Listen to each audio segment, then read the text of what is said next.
Yo, what is up, everybody? How y'all doing? Y'all ready to catch this dub? See Navs in here. Let's have LFG boys need a win today. I agree, Nav. CJ, time for a W. Nothing else matters. Can y'all hear me okay? Trapper, what's up, man? How you doing?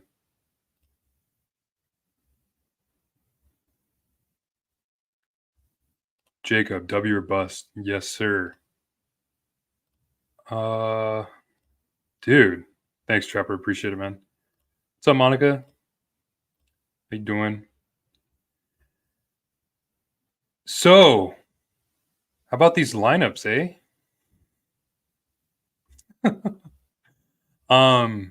Man, I'm trying to get the streams all set up. See, Randon does all this stuff. I'm here by myself today. So you guys have to be a little patient with me because I'm trying to figure out all this StreamYard stuff. But it seems like we got everything going. Yeah, Spence out again, huh, Monica? What is going on there? I actually have McClellan. I was gonna play McClellan's media availability for us so we can kind of watch it together, respond to whatever. Lee, what's up, man? How you doing? Oh man, I don't know. These lineups, right? Blake King says, oh, Trevor says in high leap. Blake King says lineup change can't get any worse, right? Probably could get worse. I mean, we saw Trevor Lewis on a power play the other day. That was kind of fun. Sup, Nav? Sup, everyone. So, those who don't know, I'm sure all you guys already know. Arthur Kaliev is out of the lineup today. Jared Anderson Dolan's taking his spot with PLD. Jordan Spence is also out of the lineup for Brant Clark, which I feel like if you guys have ever seen the movie The Matrix where I forget her name, the girl in the white, she gets shot and she's like, not like this. Not like this. It's kind of how I feel with this whole Jordan Spence thing.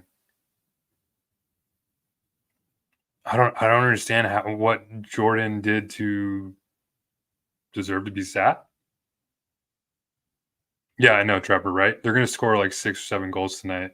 I mean, if you're going to do a lineup change like this, you might as well try it against a team like Detroit. They're favored to win. The Kings are. I think last I checked, it was minus 170 and it started at like minus 150. So take that for what you will. But I don't know. It's awesome we get to see Brant Clark again. I'm curious to see how that goes. I like that he's not separating Gavrikov and Roy. Excuse me. So at least there's that. Jeff, what's up, man? How you doing? Howdy. Jay Dunta says PP2 could be fun tonight. So yeah, that's something I'm actually looking forward to is Alex Laferriere on the power play. I know he doesn't really finish as much on 5-on-5, and they've kind of struggled. He's kind of struggled a little bit with his finishing ability. His shooting percentage is probably one of the lowest on the teams besides Jordan Spence, who hasn't scored yet. But obviously, the lack of a right-handed shot on that second power play unit or just on any power play unit, like why not have Laferriere there? I don't understand why it hasn't been tried before. I mean, just basically because he's a right shot, and I think he has the skill to help out with some power or make some plays on the power play. But we've seen like there have been clips or there's been times during at least the first power play unit that I can remember where they just feed either it's Kopitar on the left side and you have Kempe on the other side, and Kopitar's not an offensive option. He's not a one-time threat. You pass him the puck on that side. Good luck trying to get a crossbody once but like it's not like the defense needs to rapidly adjust to Anze Kopitar on the half wall. I don't know. So I think the notion of just having a right-handed shot on that side or just on the power play in general is going to help. So I'm very curious to see how LaFerrier does. I've been a big fan of his. I'm glad that he's given the chance and the opportunity. So we'll see how it goes. That one I'm not too upset about. I think it's a good idea. Holden, what's up, man? How you doing, buddy? I hope Dewey and Anderson do better today. So, Monica, so do I. I think all of us do because these two guys,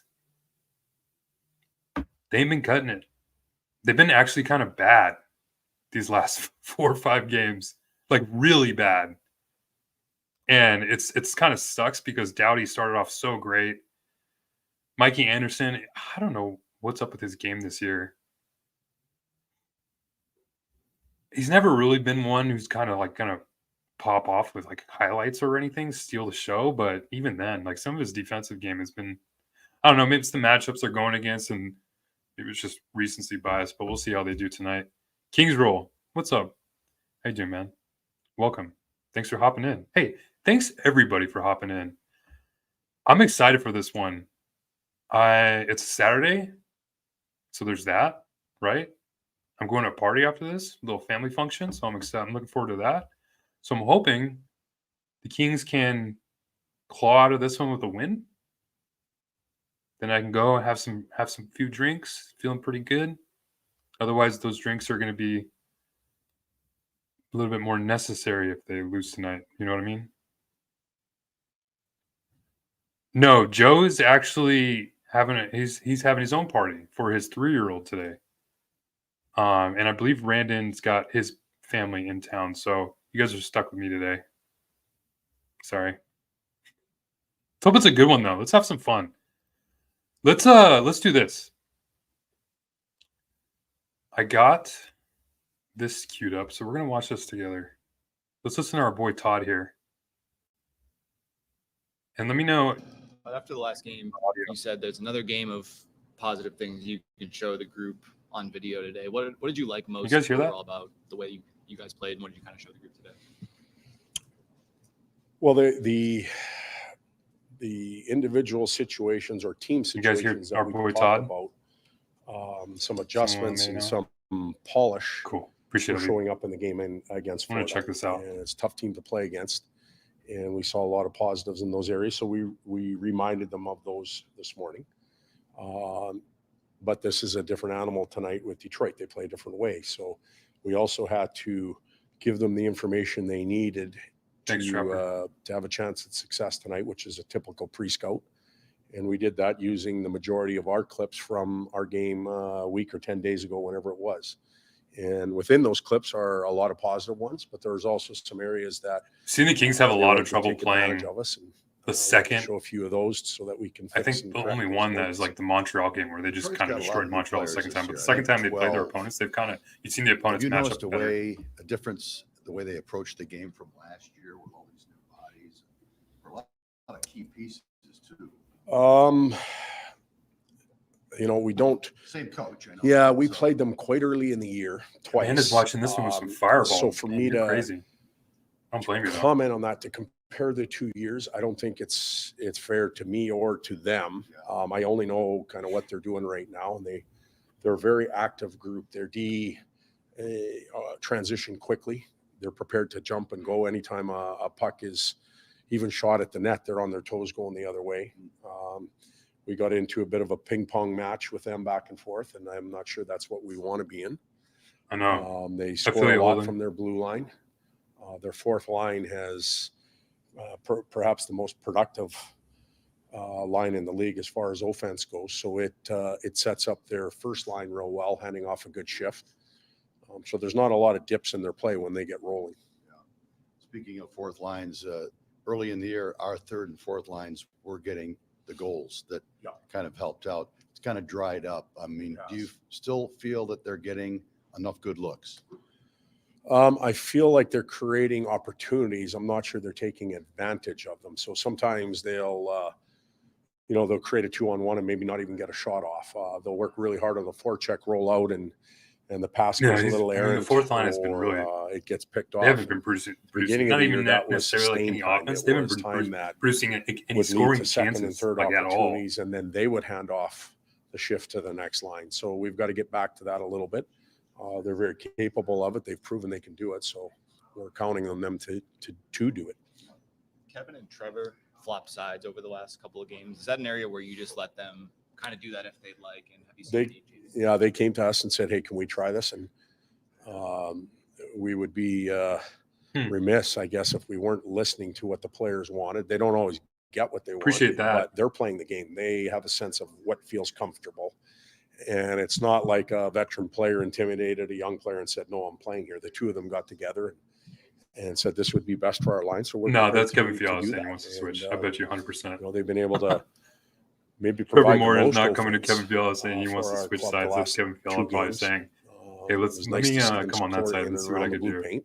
It's happened twice. I don't in mind it though. Tampa I mean, and- whatever. and Like, Florida. thing with the whole, And like, we who's did playing use on some which of those side clips never today really, so that everybody could see it. especially up front. Speaking of flipping, maybe it was just me and it wasn't the case, but I thought I noticed throughout the game the other night that you had Gavrikov and Roy on opposite sides, and then a couple shifts, same with Doughty and Anderson. Yeah, Was you'll see that a little bit off face-offs. You get the one-timers and stuff like that, but it depends how you come out of the zone. So we've looked at some of our low to high play and talked about getting more offense from the blue line there. And often, if you're flipped, you can get your shot off a little quicker and open up for one-timers. But that can't be the case all the time. Sometimes hockey is just hockey, and you take what you get. Looking at the skate this morning, looked like LaFerrier might get a little look on the power play. What has he done to maybe earn that spot, and what can he bring to that unit if he's used in that situation? Right-handed shot to begin with. We obviously missed that. To his work ethic and commitment to the group has been strong all year. Rarely do we leave the arena saying, It's kind of strange it laughing took him at this us down long or to get didn't to have the a point good where night. he He's maybe been very committed to considered his putting game. any right-handed shot on the power play. It's a bit of a reward for him, but we also think we can take advantage of the right-handed shot. Was he look anything different out of his game? No, it's going to be game 11. It's game 2 this What's year, about game Clark? 11. Still a young defenseman. We know what his assets are.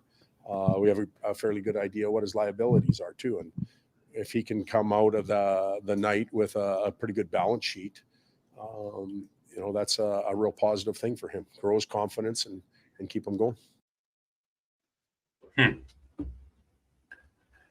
All right.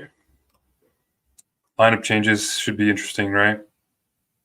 Very curious to see how Brant Clark does. It is his 11th. I think he said it's his 11th career game. So it's kind of weird to think about. He's only been, I feel like he's been around longer, but obviously hasn't gotten the opportunity.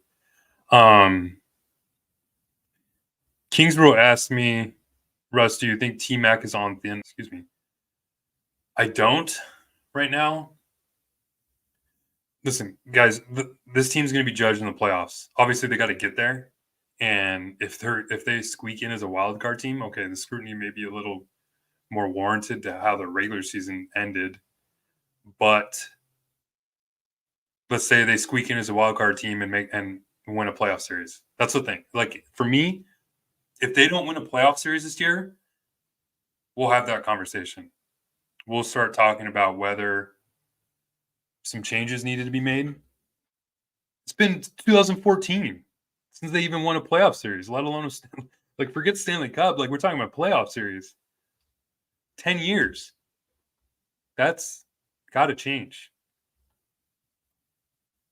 So, yeah, I don't see McClellan on thin ice right now. Well, maybe I should get this game on, huh?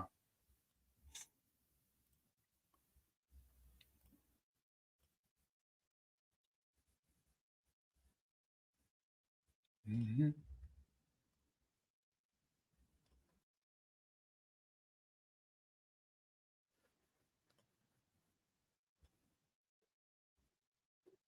We got 42 people in here. What's up, everybody? Yeah, T-Mac will be on thin ice if there's another first-round exit. I agree. Trepper agrees. First-round exit is an automatic head coach change. I don't know if it's automatic, but, I mean, yeah, maybe. I don't know. That's it's going to be pretty unacceptable, so I don't understand. Nev, I don't know if they've been releasing some people in here or some people the fan votes. I don't know. Honestly, I don't expect Trevor to make it. It's a fan vote, you know. Look at the leaderboards that were like released. It was like William Nylander. There was like 4 Maple Leafs in like the top 10. Like, what do you, Jeff? I know we got 42 people in here. Let's go. Everybody's excited. This is a big game. It's a big game. We can't afford to go 8 games without a win. There's a lot of talk about you get 2 points out of the Florida swing. 1 point against Panthers, 1 point against the Lightning, but I think it's the way that these points are gathered. That's got to be the reason behind all this frustration. Like, how can you not hold a lead? It's like I don't like. Do we want them to go up 2-0? Maybe we want to see them play like while they're trailing.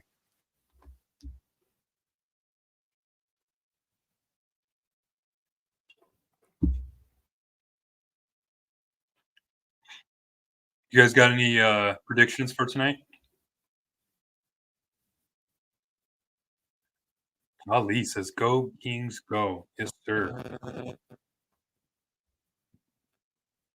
I know it's been 3 brutal losses. I absolutely agree.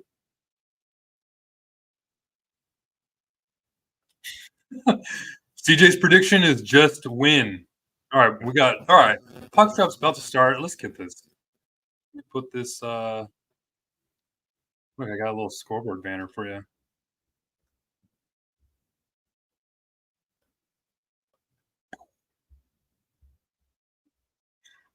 I'm excited. I'm excited for tonight. Alex Lyon in net for the Red Wings. Jeff says more with 2 goals. Kings win 4-2. I love it. Anthony, what's up, buddy? Let's go. That's right. Let's get some energy in here. I love it. Watching the game at work. Slow day. I won't tell your boss. All right, puck drop. Let's get it.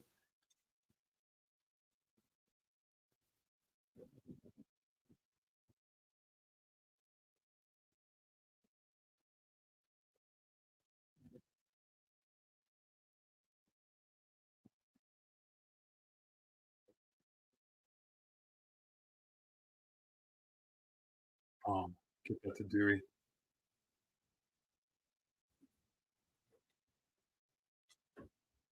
Stereo fan said, "Let's get a W." I love it. Jacob A says, "Go Kings, go baby, do or die."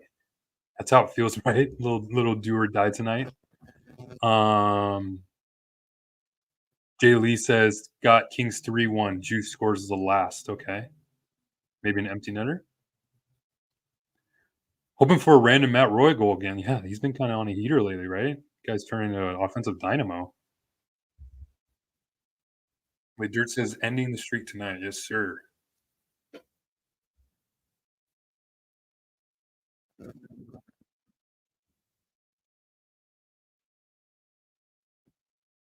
Oh. Oh my god.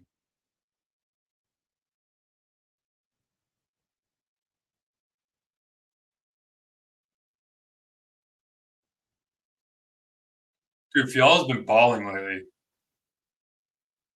All right.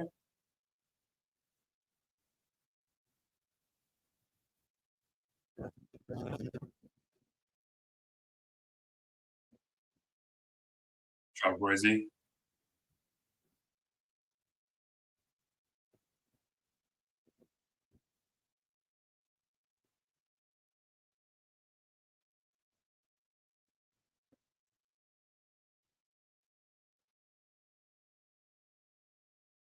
Holy F boys. Come on.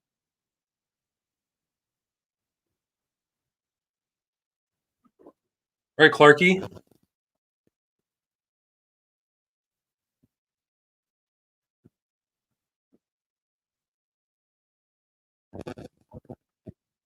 Oh.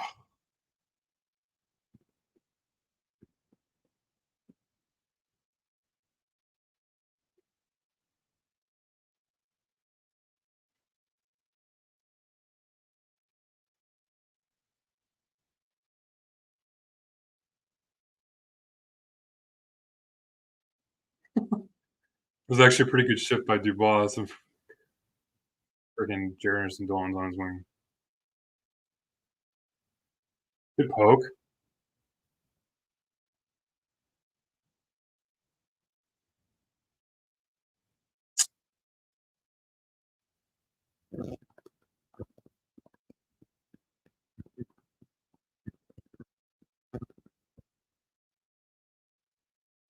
Easy, Mikey.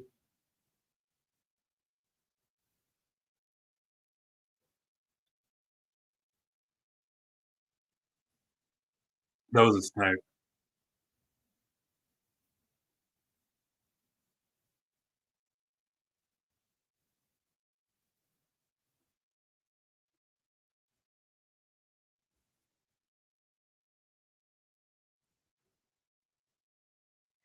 Oh, they've been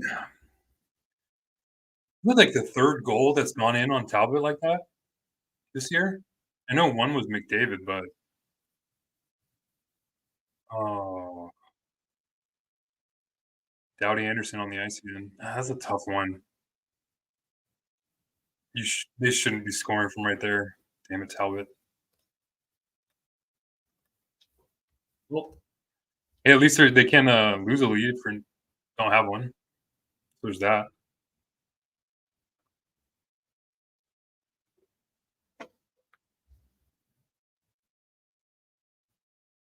That was just a nasty shot.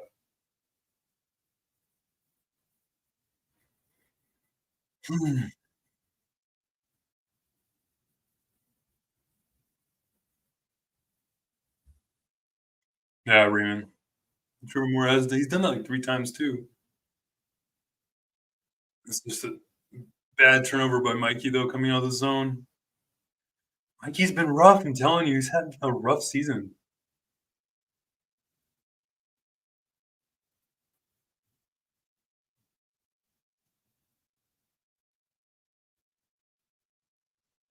If they lose this game, they're going to end up switching the defensive pairs. It's going to happen.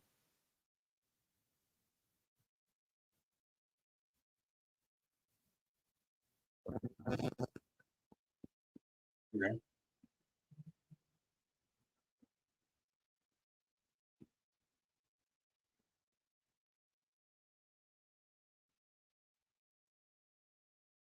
Nice, QB.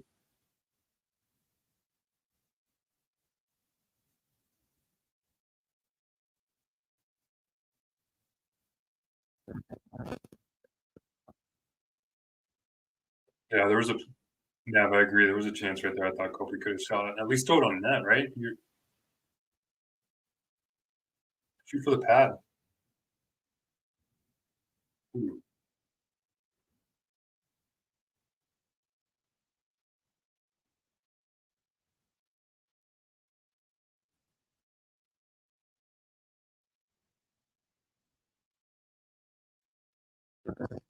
Yeah.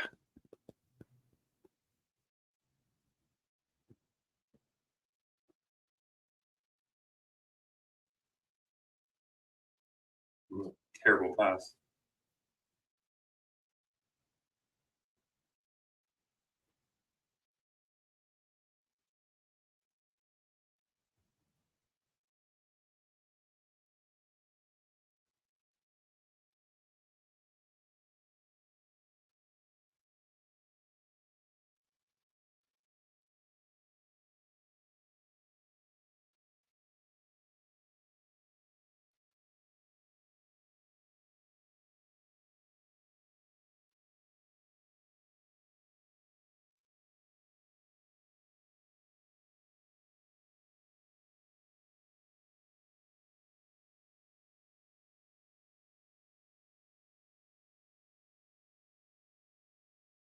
Good hit.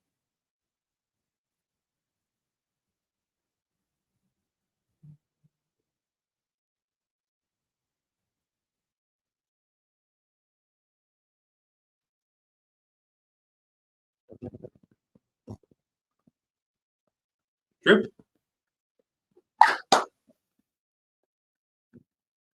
Laffy drawing a penalty. Oh boy. Home crowd doesn't like it, but that's all right. Take it. Dubois looks good. Good first 2 shifts for the Dubois line. I mean, more or less Dubois, but yeah, that's for sure a trip.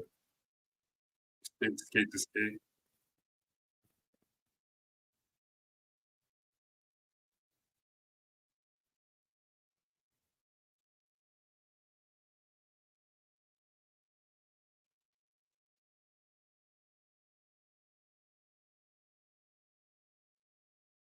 Go Laffy. Maybe a little softy, but we'll take it.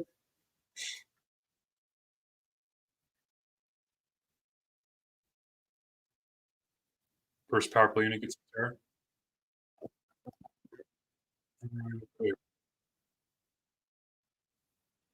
This first power play unit's been staying on the ice way too long. Way too long. They don't like. There's been few times the last couple of games they don't change till like 30 seconds left. Why even gonna?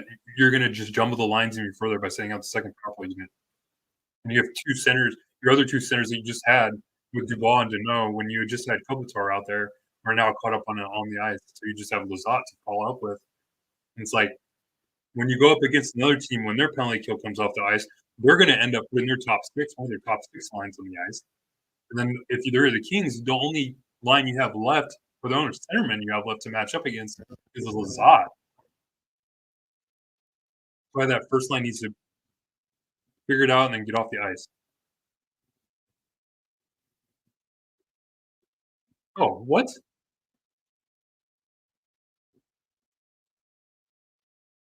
Can't they shoot that? Holy fuck. Excuse my language. Dude, Sherrod is just messing up Byfield.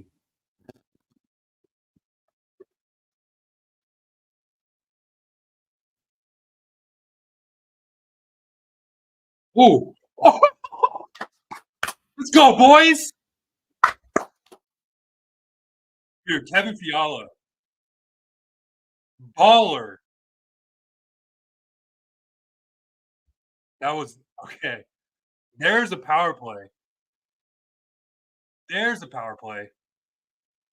This move by Kevin Fiala, though.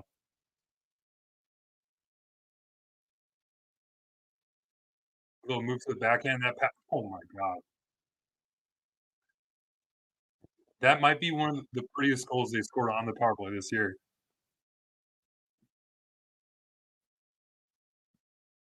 Good on Byfield to turn his hips and to be open for that pass because that was, I mean, just all around Fiala. That backhand into the slot, little slide to Kopi. Kopi with the one touch. All right. Boys are engaged. Boys are in it.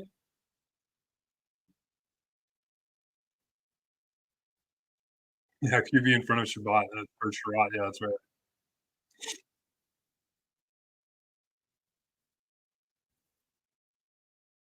All right, boys. Get the power play goal. Picking up a little 5-on-5 here.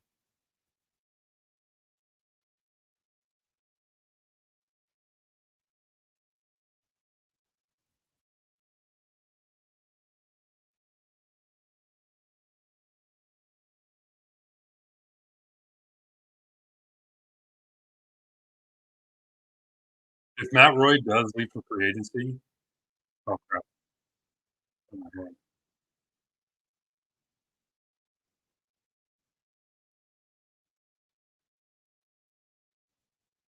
Get that out, boys. If Matt Roy does leave for free agency, watch for Detroit to get a player. He also really he's from there, obviously. He's a big Detroit guy. Nice pass. Oh, come on, drag. It's actually that move. Jared Stahl's probably smiling right now because that exact move was something. I don't know if you guys saw that picture where it said "Pound Town" on the ice. That's the exact kind of play that they were practicing. That little curl. They put a little tire on the ice, and that little they have the skater come in on one side of the tire and you curl around it and release. That's exactly what they're practicing. So hopefully that'll help LaFerriere. He's still a rookie. He'll figure it out. Can't afford him. I know. I know. Matt Roy. Also, where are you going to play him? Another thing too. If you want to have Brent Clark and Jordan Spence in the lineup, they don't seem apt to switch one of those to the left side. So Lewis isn't a problem. I don't think he's a problem either. A lot of his metrics are not great, but results speak for themselves, right? On the power play or on the penalty kill, at least, right? First in the league. No, they're not trading Matt Roy. Get out of here, CJ. Little troll. You would get a first round pick though.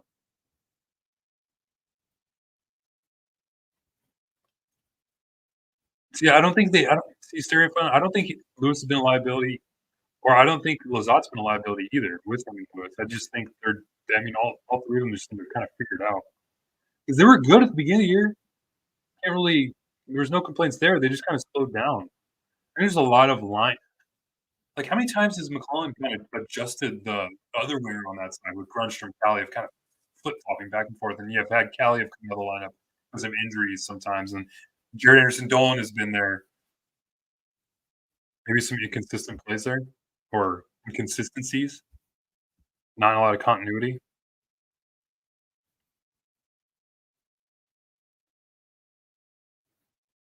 Yeah, C-Mav gets it. We need Matt Roy for the playoff run. Can't trade him. Team gets worse if you trade him. I tell you. Get the scorebook up here. PLD with the ozone shift loses the face-off. Nice laugh.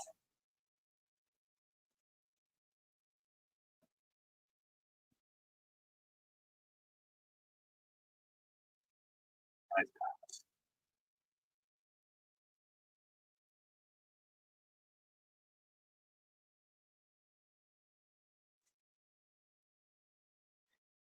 You guys know that, right?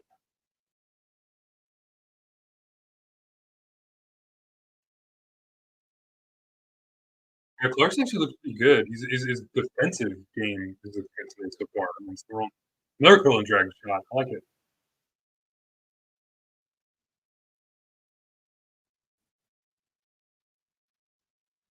Yeah, Clark's looked pretty good holding the blue line.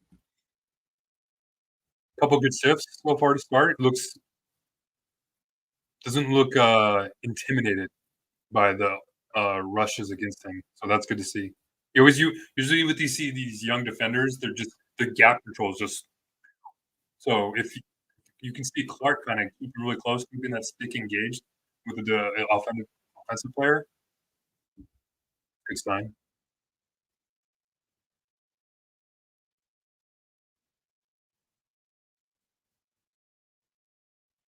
Go Kev.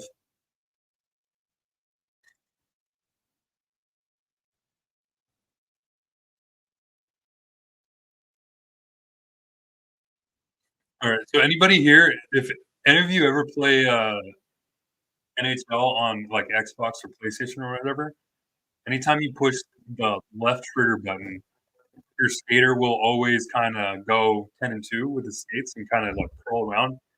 Like that's like Kevin Fiala with you. Like he does like he doesn't even need to do it. He's just doing it.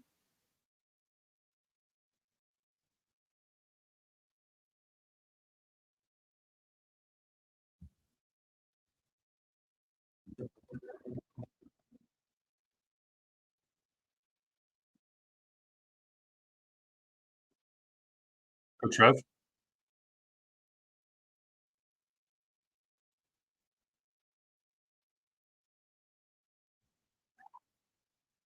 Ooh. Oh crap! That was a terrible pinch by Downey. Good recovery though. You didn't want another minus on the sheet. Yeah, Brad. I was using skill stick. For sure using skill stick.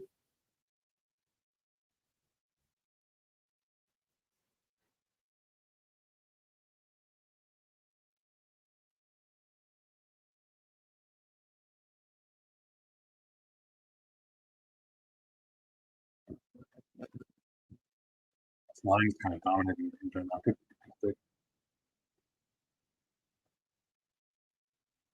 Oh god, three.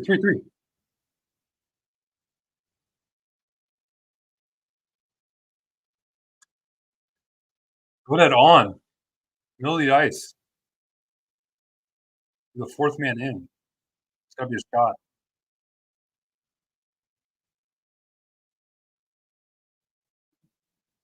What's up, Miguel YouTube? Pretty much new when it comes to hockey, but I'm very glad I'm watching it now. Yeah, we're glad you're watching it too. So let's score. Was out with a missile. There you go, Lizzo. Pretty solid start so far. Yeah, not too bad. I mean, that Larkin goal, like, what are you gonna do, right? Shot from like the bottom of the circle all the way almost to the boards. Can't complain about that one. Power play goal was poetry. Good hustle by Lewis. I like it. Yeah. Lewis creating a turnover. Yeah. Yeah. Good start. Everybody, all four lines are looking pretty solid to start.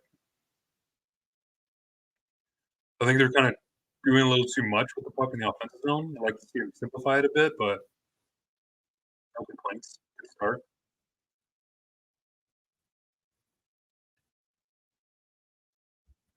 I watched the whole game as I'm going to have dinner with my mom. Oh, look at you, smart man. Dude, Jacob Ingham, balling. So good. So happy for him. It's like I remember when I was at the rookie face-off, like the first game he played. It was like one of his first hockey games in almost a year. And we talked to him after the game, and he just like started getting emotional, just talking about being back on the ice and just being involved in being just even playing hockey again.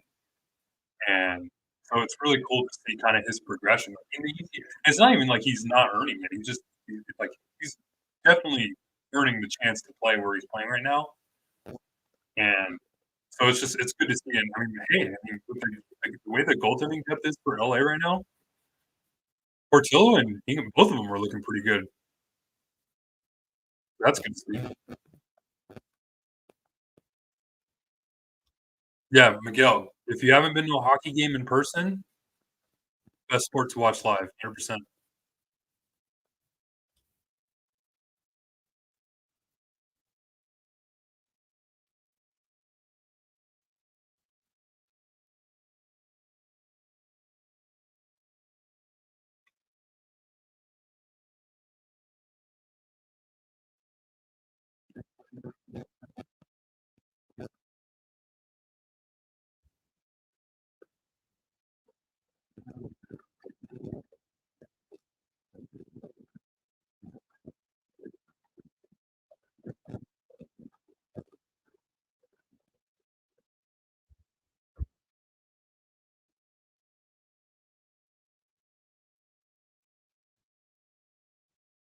Good bench. Fourth line's looking. Oh, that pass. Good forecheck. Oh. Ooh.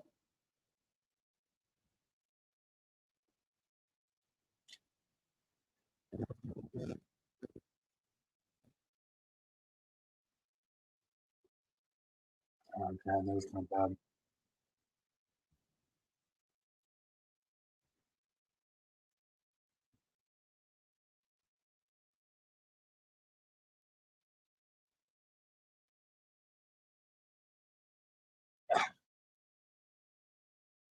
Hogman rushed the other way. Good back check by Laferriere.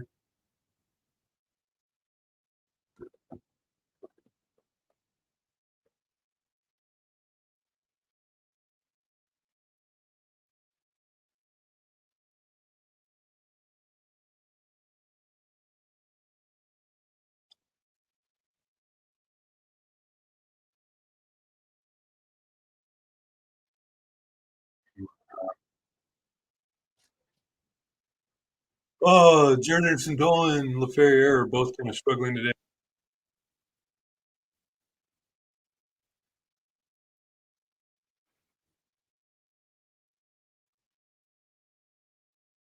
It's kind of an unnecessary hook. Don't mind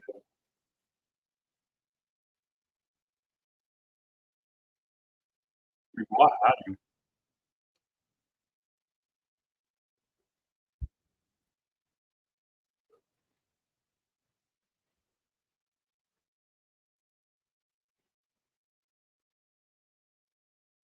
Went to Mullet Arena last year for the first time. The place is hilarious. It was a great place to watch a hockey game. Look.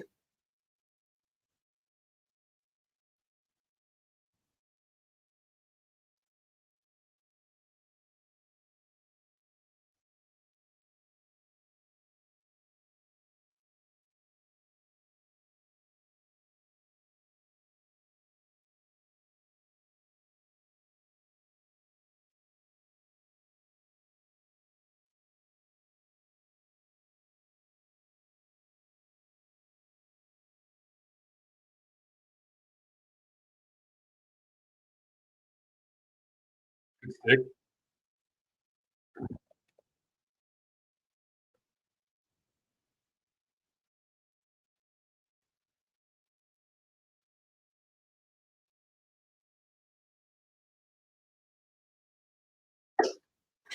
Save towels. Save towels. Brink, easy. What's up, man? How you doing? I was gonna end up being the mentor. That's right. I mean, I can't wait for Robertson to come back.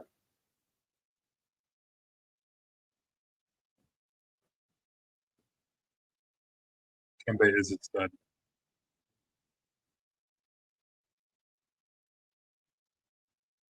Good win.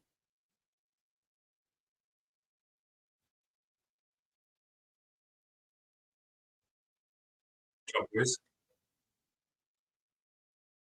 What number does Clark prefer? He's number 92 now. That's what you're talking about. It's because of his brother.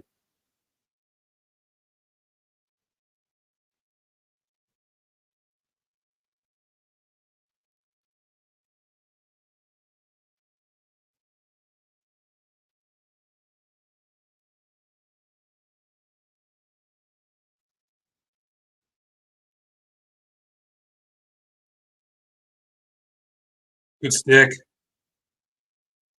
Good job, Morsey.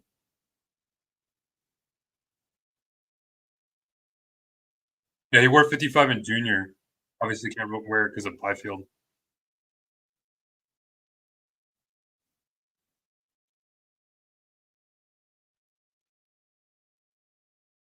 Hit it.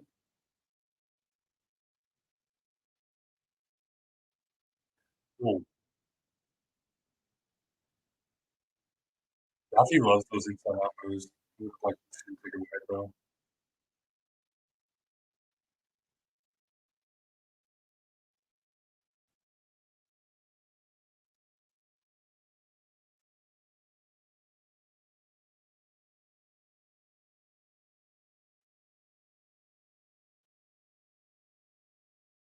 You're right, Bob.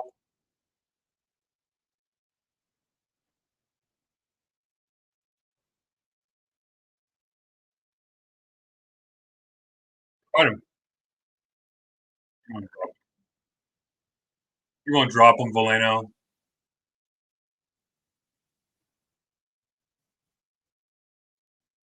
That's what English should be doing more of. I mean, try to go people in the fights, especially their better players.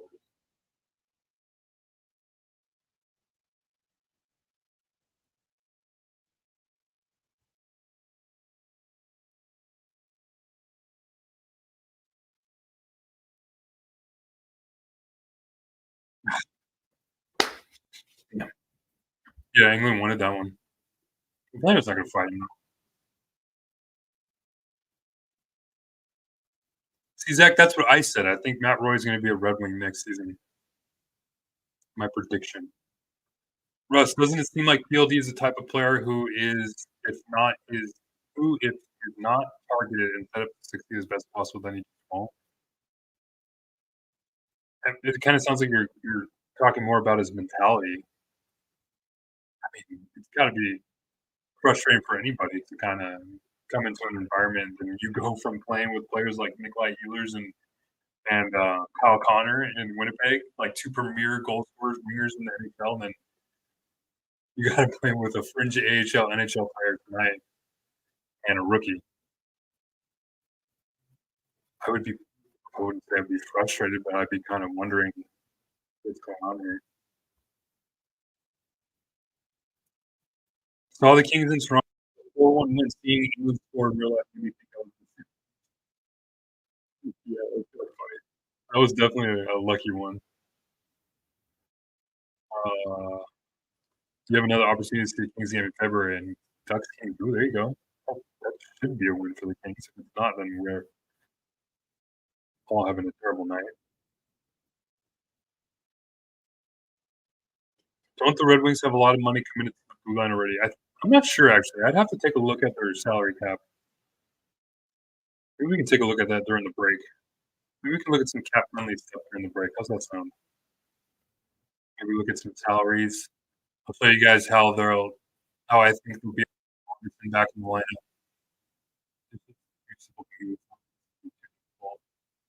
We might even have some room left over around trade deadline time. I mean, I think it's out of possibly, the way that contracts are prorated. Obviously, the Kings are right there on the salary cap. Yeah, I don't understand why not that they've held on to Jad because I think he's great when you need to plug in a player like that, but there's no need. There was no need to do that to me. Callie's actually played pretty well. At least these last couple games, he looked a lot more involved, a lot more engaged.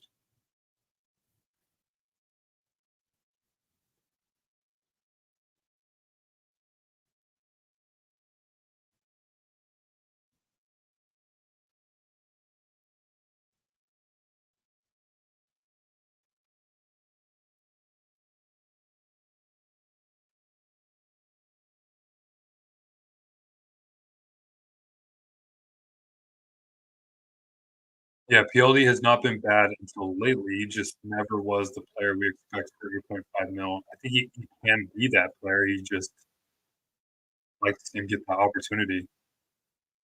My mic is cutting.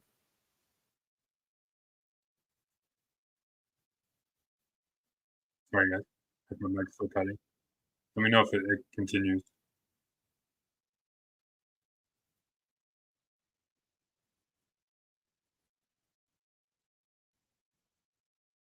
Thanks, Jacob.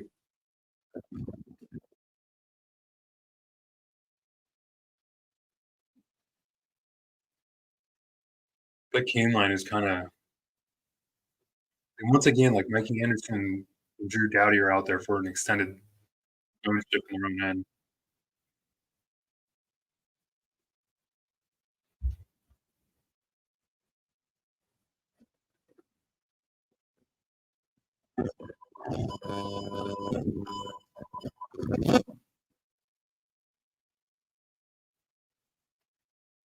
Andre Kopitar has the same career points as Sergei Fedorov now.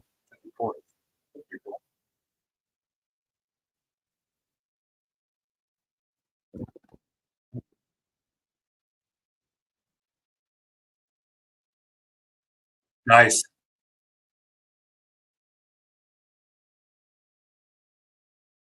That was kind of a silky pass by Lafleur, but Dubois unfortunately was kind of wrong-handed.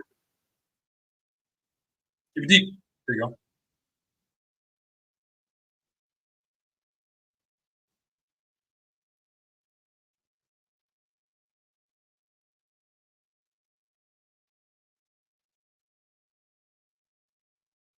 Good to see Clark get like a shift in the offensive zone where he can kind of do his thing. Yeah.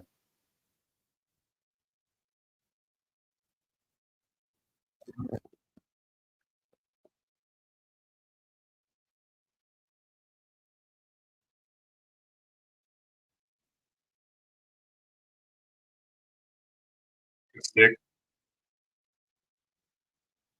3.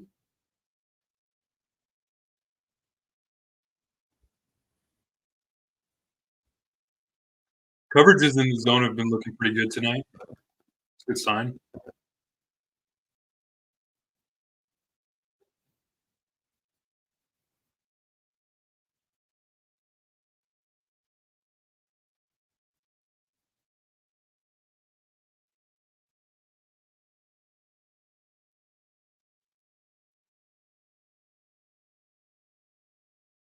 Man, you have an off this thing, you have an offensive zone face-off, like, big mark out there.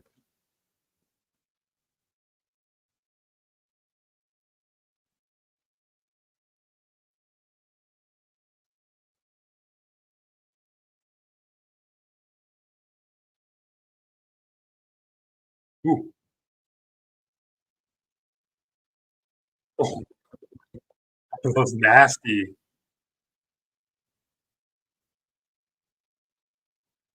First line's looking good. Byfield's kinda got some jump to his game tonight. Probably see him get some points on.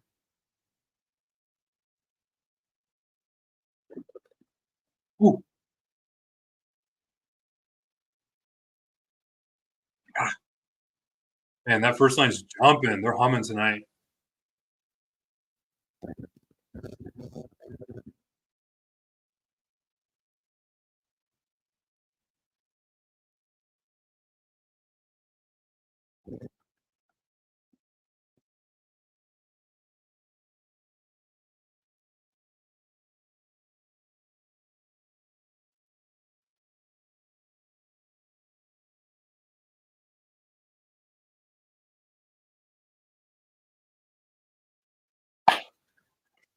Alright, end of 1. Decent frame. I thought the Kings actually looked pretty good at 5-on-5, to be honest with you. I mean, that one goal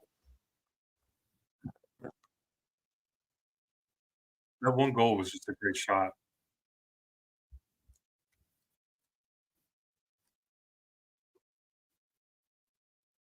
Person mentioned. Getting no one wants to be that guy vibe. They're making plays. I don't think it's been like they're. I thought that period was probably actually one of the better periods they played in a little bit. That first goal was just kind of a backbreaker.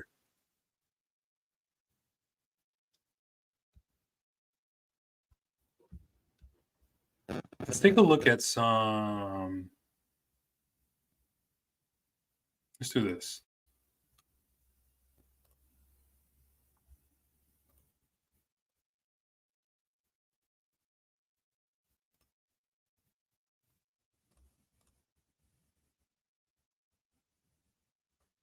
Let's take a look at some salary cap stuff, eh?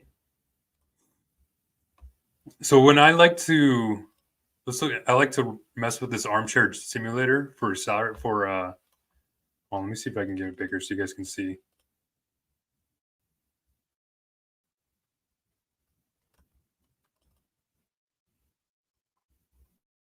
Let's do this. Let's create a team.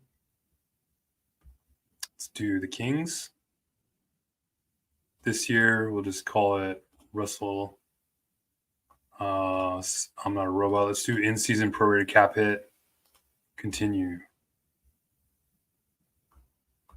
All right. So right now, Kings have $3 million in cap space with the roster they're using tonight. So let's kind of shuffle some things around. It's not going to be perfect. Actually, let's make it perfect. Kempe plays on the right, more with. We can't have Dubois on line 2. That's not that how it goes. Kaliev's getting sat tonight. Scroll him down here. Jordan Spence is getting sat tonight. Scroll him down here. Clark, boom.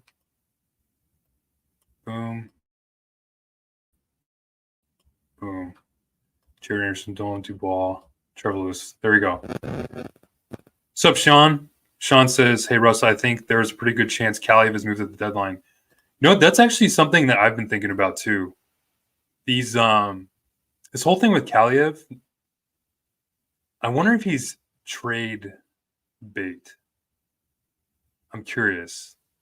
Not that I'd be upset about it, but I mean, yeah, you have like a player like Fagemo who's kind of doing something similar. He's pretty much I don't know, he's pretty much a goal scorer and he can has a good shot on the power play. So look, $3 million in cap space. You want to try to get Victor Arvidsson in the lineup, right? And I think where everybody's kind of penciling him to play is right here. So you have to clear $946,000 in cap space, if you guys can see that. Easy thing to do, I think. You can either... Actually, I think they'll probably end up sending LaFerriere down because he's waiver exempt. See this green, little green arrows, waiver exempt. So where does that make us? $71,000 free cap or over the cap. Then, boom. Send Jared Anderson Dolan to the AHL, pretty much putting him on waivers. So then that cures you $703,000 in cap space. What that means in terms of what they can do with that at the deadline, I think this number goes up, probably closer to like $1 million. So if you're looking to try to implement another $1 million on the end of the lineup, actually you can do this and you put Arthur Kaliyev back here. Boom. I think this is a lineup you probably could see. I'd like to see this is what I would want to see. I want to see this. I want to see this. And I want to see this. That's what I want. You guys see this? This is the lineup I want to see when the Kings are healthy. Obviously, you have the first line with Quentin Byfield, Anze Kopitar, Adrian Kempe. Don't separate those three. They've been one of the best lines the Kings have had since they've been put together. They've struggled, but I think a little bit is just more or less bad luck. But this line just sounds so fun. Arvidsson, Dubois, Fiala. Defense is it's gonna be exciting. Defense is gonna be maybe lacking a little bit. But man, I mean, if you're looking for playmakers to play with Dubois, boom, boom. Arvidsson, Fiala with Dubois. And then look at this third line. Like we've seen this line be together. Danault, Moore, and Kaliyev be together at times this season. Arthur Kaliyev has played some of his best hockey in his career with Phil Danault. If you go look at some of those numbers, they've played really well together. And then obviously, we all know what Moore and Danault are able to do together. And when you're able to kind of deploy Danault as this more like a shutdown line, not necessarily a line you're looking to kind of generate some scoring. I think this forward lineup is fun. So I think if you're able to do that, maybe you even make a move. Maybe you look to upgrade. I mean, you could, if you're looking to move Kaliyev, you can try to get another winger here, maybe like a more veteran winger. But man, I mean, I would love to just see this. You know what? Actually, I wouldn't mind seeing this. I think Jordan Spence and Gavrikov have actually had pretty good numbers together. I think they played together like 50 minutes or so. They have really good numbers together. So Spence and Gavrikov, you have Clark and Roy. Yeah, you're going to have Clark on the left side. But, I mean, Matt Roy's kind of used to that, right? Matt Roy played with Sean Durzi. See what he's already used to playing with somebody on a right shot on the left side. I think Clark, if you just use him, like, I don't know if you guys saw the way that John Tortorella, he talked about Jamie Drysdale, and he mentioned the word rover. That's exactly what they should look at Brent Clark being. Should be a rover. That's how he plays. That's how he plays the game. Always up ice, always involved in the offensive zone. Forwards have to be aware when Brent Clark is on the ice. Like the Kings forwards need to be aware because he's always going to jump into play. So wingers and centermen need to be aware when they need to cover for the defenseman jumping up. I don't see them shaking up the 1D. Jacob, I think this is just, I mean, Doughty and Anderson, as much as they've struggled lately, I think if this continues for like 5 or more games, then we'll talk about it, but I don't see it right now. Yeah, Clark should 100% be a rover. 100%. I'd be down to send Lewis or Grunch from before Laffy, but I get he's waiver exempt. Yeah, I know. I would too. Thing is that they're not going to send Lewis down. That's not going to happen. If anything, he'd just come out of the lineup. Trevor says Perron. Could you imagine? I'll show you though, like how that would happen. I think I tried to mess with this, so let's try to make a trade with Detroit. Call up our boy Stevie Y. Hey, Stevie Y. What would you like for your boy David Perron? What are you guys thinking?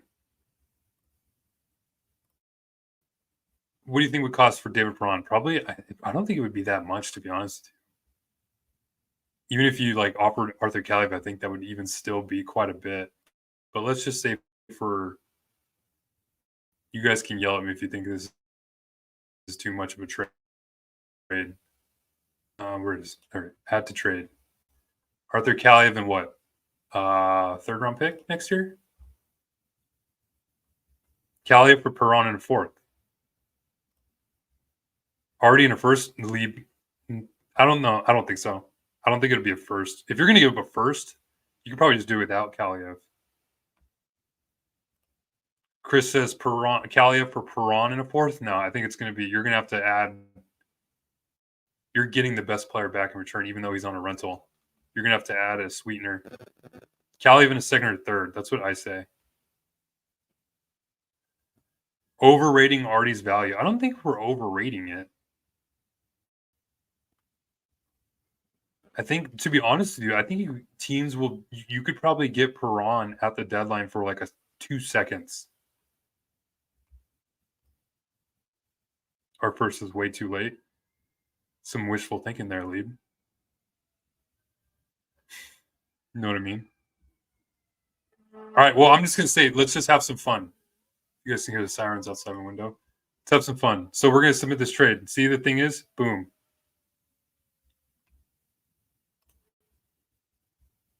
$3 million in cap space over.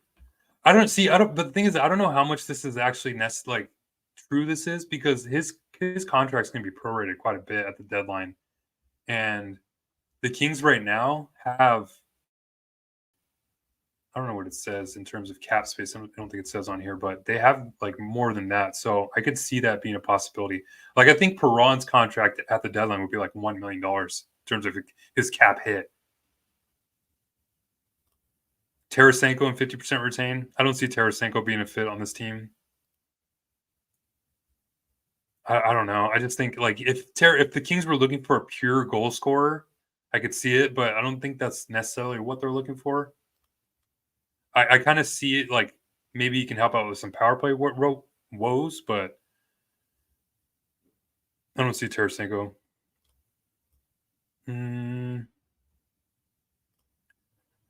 Add Madden, Sim, and Tyval. I don't see them trading Sim and Tyval. Bukestad? Question mark. Nav cap space has, or cap friendly has our cap space net right now at what was that? 1941. Is that Nav? If you're looking at it, tell me what it says like in deadline cap space. What does it say under deadline cap space? Monahan. Leap says Monahan for 3C and move PLD to Duneau's wing. I mean, if you're looking for a center to play and move Dubois, why not go for broke and go for Lindholm, right?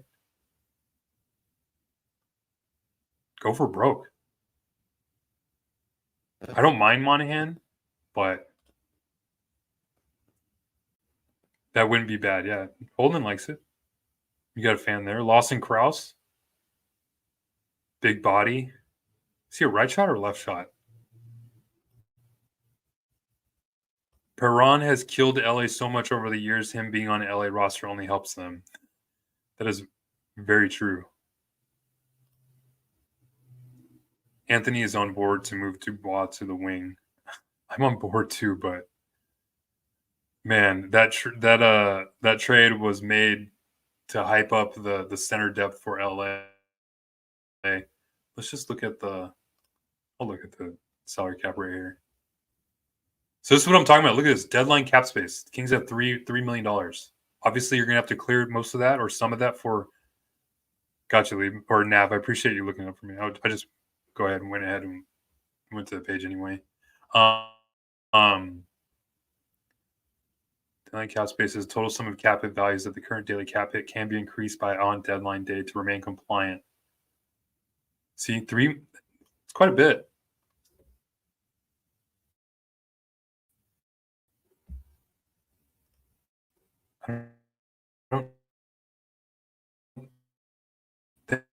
Thanks, Capron. They don't need you to tell me what's holding back.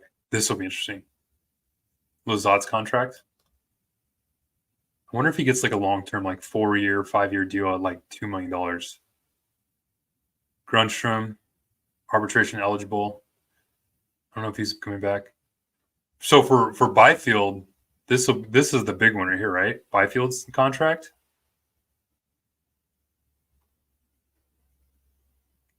Like, part of me wants it to be a bridge deal,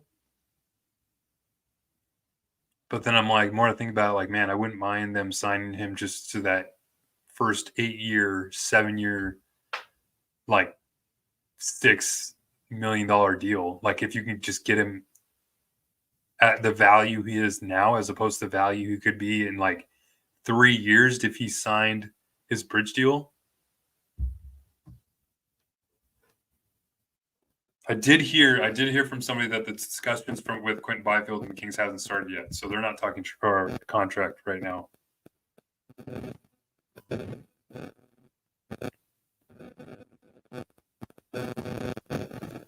I'm gonna send out.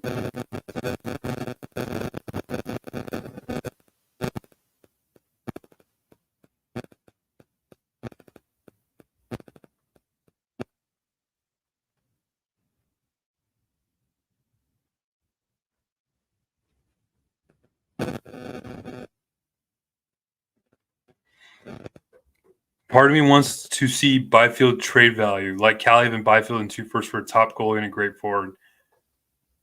I like the thinking there, but man, I mean, Byfield is going to be that great forward, right? Give it time. 3-4 years from now, we'll be talking about Byfield being that guy. Yeah, see, Chris, you're not making friends here. I appreciate the thought, though, the imagination.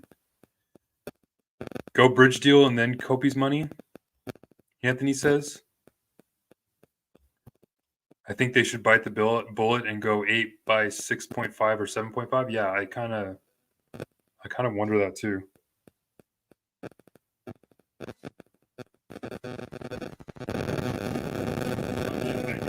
Oops. I kind of wonder that too.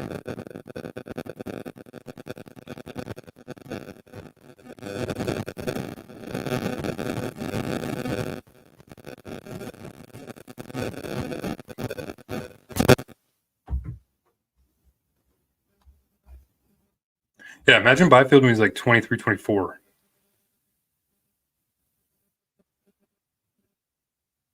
Yeah, sorry, Nav. I was playing. Just trying to get the link for the YouTube in here. Chris says we need a goalie.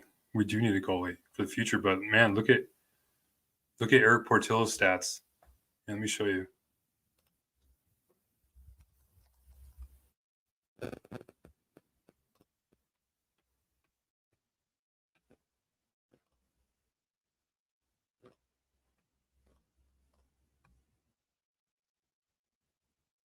This is a rookie, guys.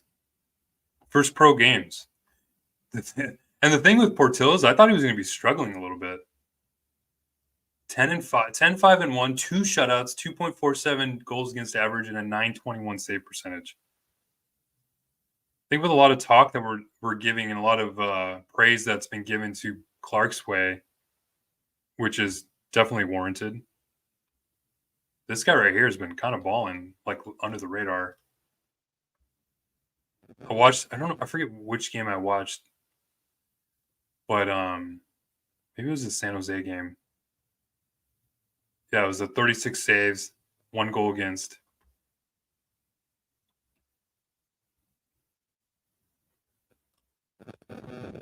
Random stuff says Arvidsson and his back need to get back. That is very true. How much time is left into intermission? I think we're getting close back to game time, right? Are we back yet?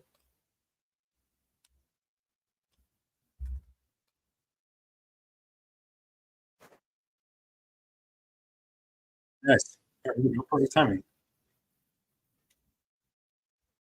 40 people in the room here. What's up, everybody? I appreciate you guys all joining. 1-1 going into the second, first period. That was pretty good. Power play obviously was great. It was a great passing play. Nice move by Fiala into those in the middle of the ice. One touch pass by Kopitar though. Pretty. All right, boys.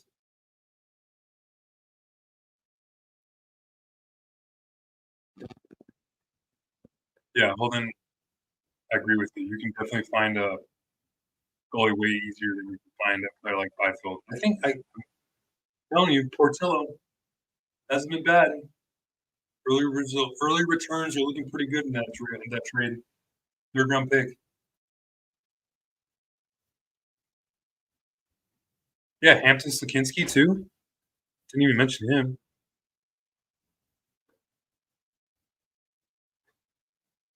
I don't know if it'd be 2 years when he's on the ring, maybe because he's going to college, so he might stay in college a couple more years. Oh wait, I gotta change the banner. Scoreboard.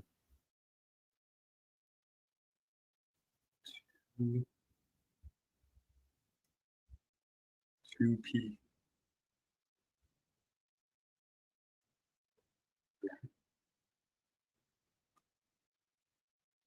Green Hickson hockey says hard to spell in the period. I like it. Cool.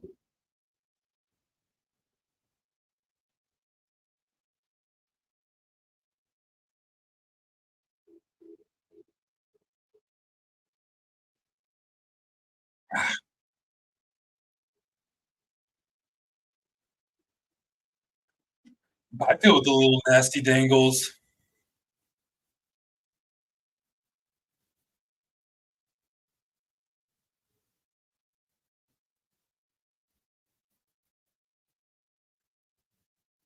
Wait, so how is that not a high stick?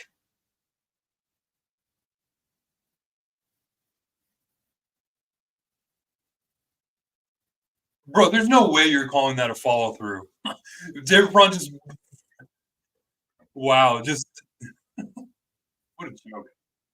That's a joke of a call. You're calling that a follow through. Just swings his stick at the puck and totally misses it and hits Mike in the face.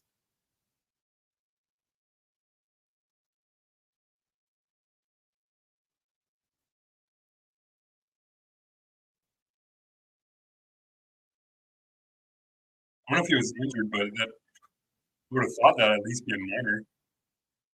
I think I had more.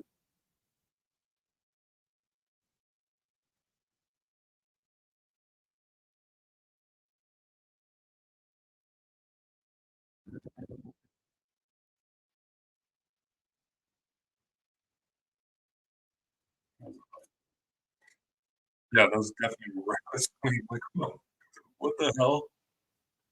Follow through my ass. He didn't even have control of the puck. Like, what are you talking about? Just swinging his stick at the puck.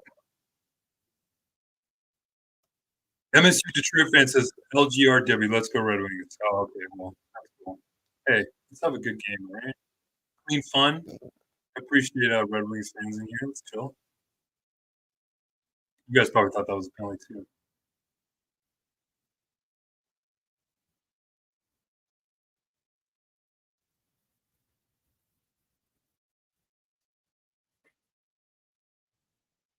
You got him too.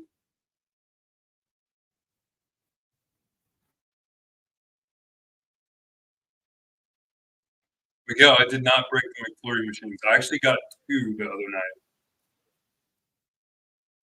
I bought one for my wife and she didn't end up wanting it, so I ended up eating it the next night.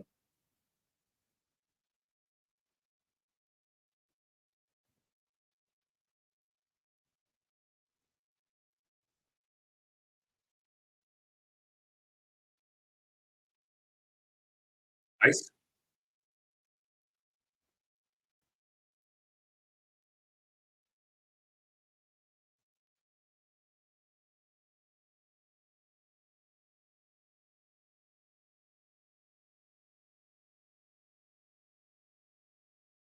Yeah, I don't think Perron is going to be that expensive at the deadline, to be honest with you.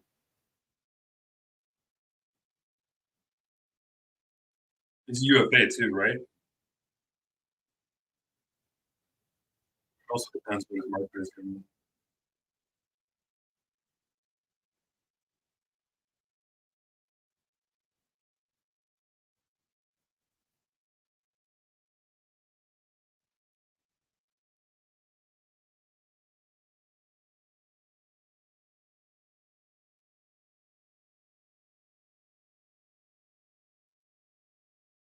Clark's been doing pretty well in some retrievals too.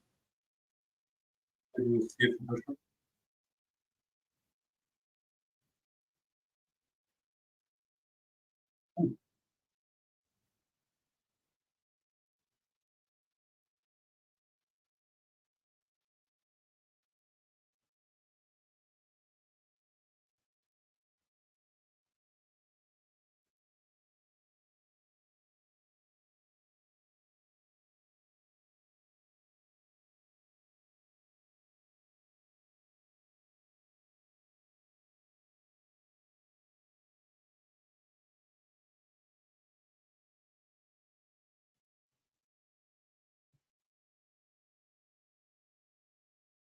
I feel there's more trade value.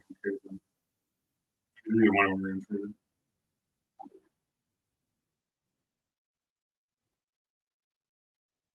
Man, if Gresham didn't pick that puck off, that's a clear cut wide open guy on the left side.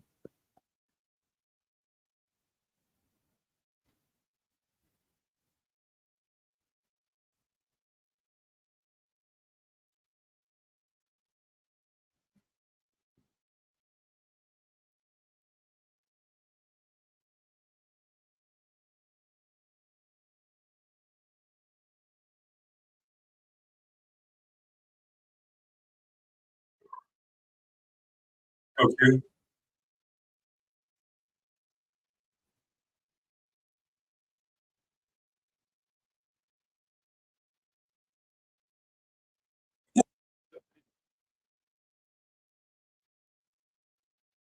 Ah, boy.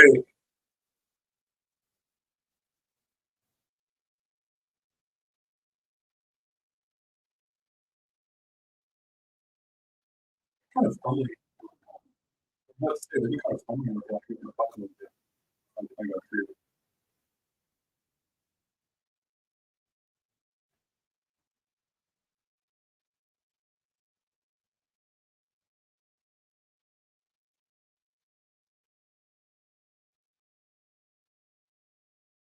Change it up, boys.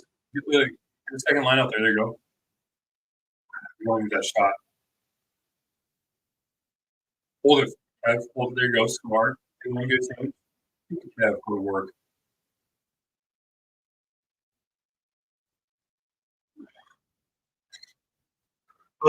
These point shots when you have extended ozone time just kind of frustrates the hell out of me. Don't need shots like that. Keep it down low, put it in the corner, and make the defenseman turn.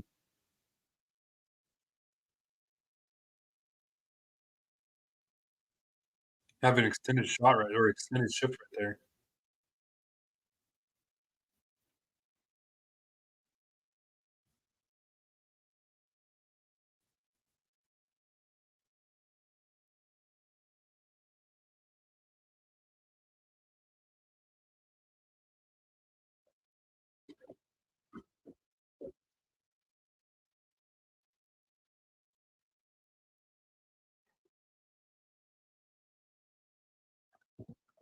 No way, man.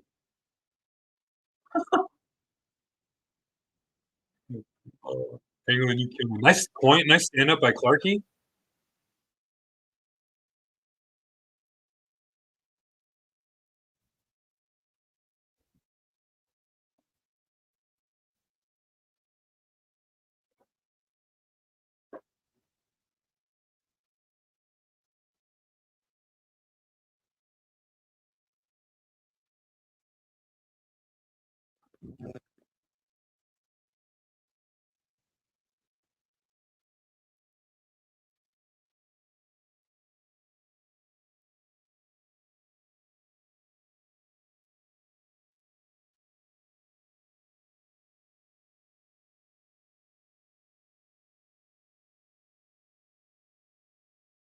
Oh, And Wasby putting these point passes there.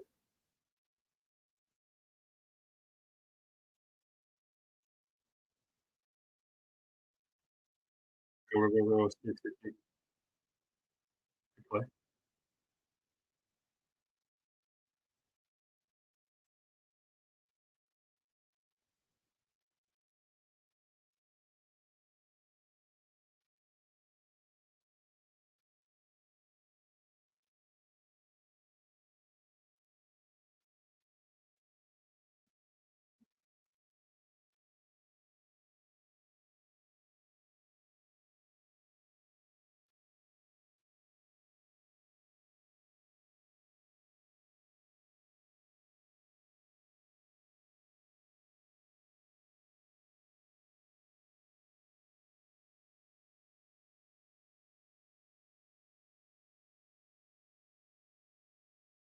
Good Talbs. Man. Where is the offense? What is going on, man? I think things are just settling.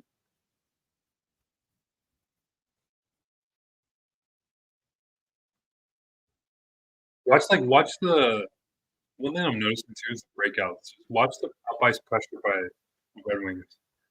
Two guys are always involved on the forecheck every time, pressuring those defenders.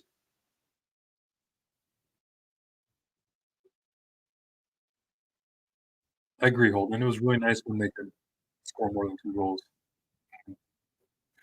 Seems like so long ago.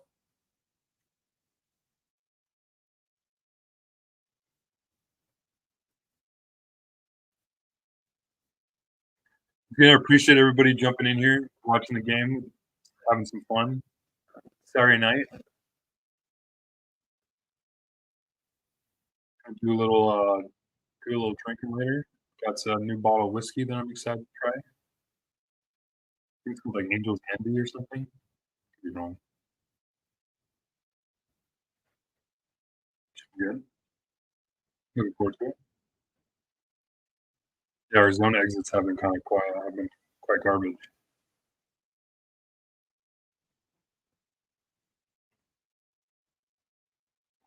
Drinks all around. Which Kings jersey do I buy? Miguel says. Help him out, everybody. I mean, if you can get your hands on one of the last year reverse retros, I love those things. The white one, reverse retro 2.0, those are sick. I like I'm starting to grow onto the 90s Chevron logo that they wear with the chrome helmets, the chrome logo. I kinda like those. Yeah, and go blank. Zach says go blank if you find a favorite player, just go ahead and add it to the jersey. I agree.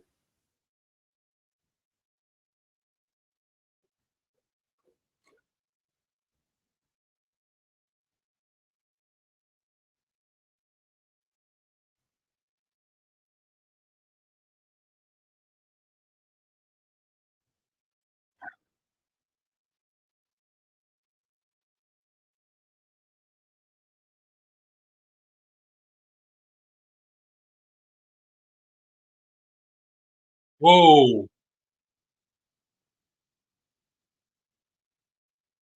Jesus, what was that, bro?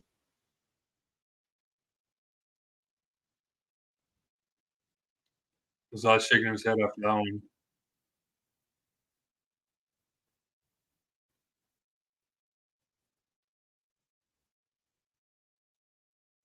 Yeah, that was a little scary hunts recently.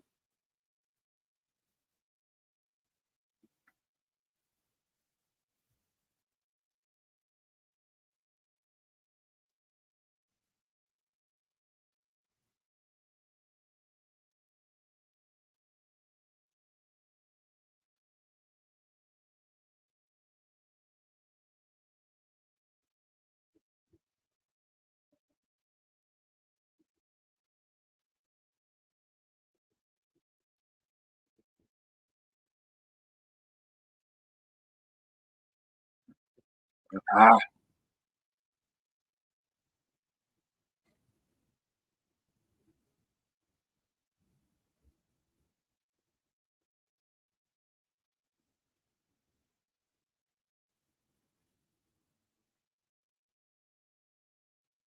Lazy stick.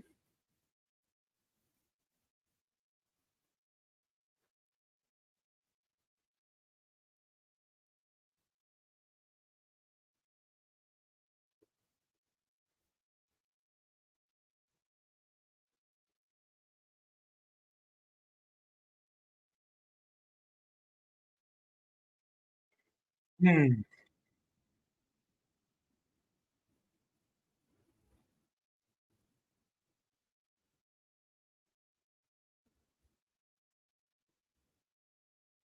Oh, go, Campy. Go, Juice. Go, Juice.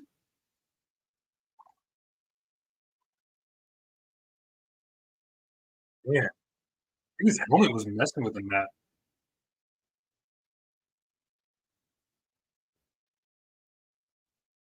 And look, Patrick Kane walking to his zone.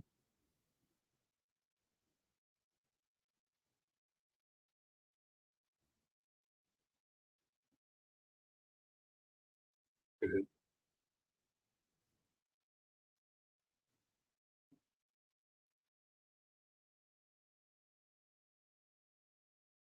Gavrikov with a big stick.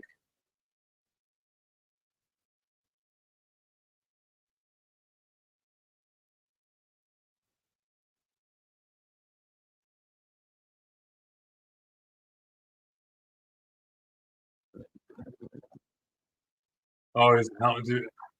Something was wrong with Tempe's helmet as he was coming up the ice. Man,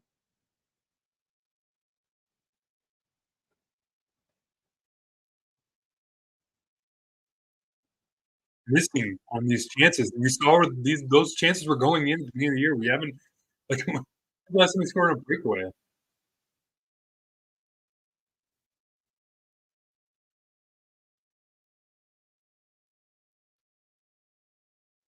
And went out with Mike Anderson here.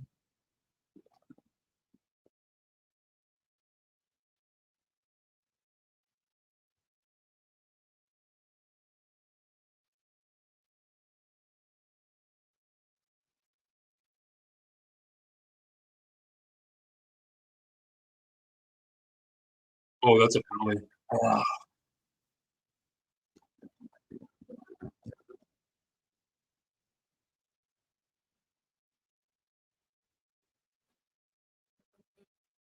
that's a penalty.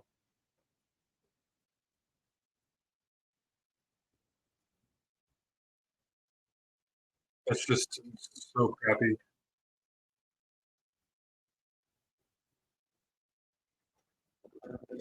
Ah,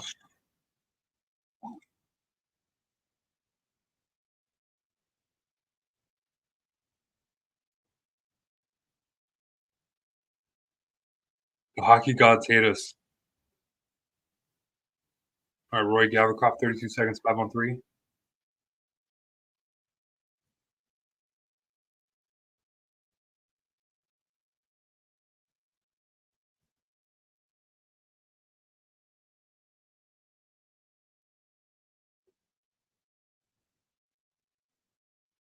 Broken play.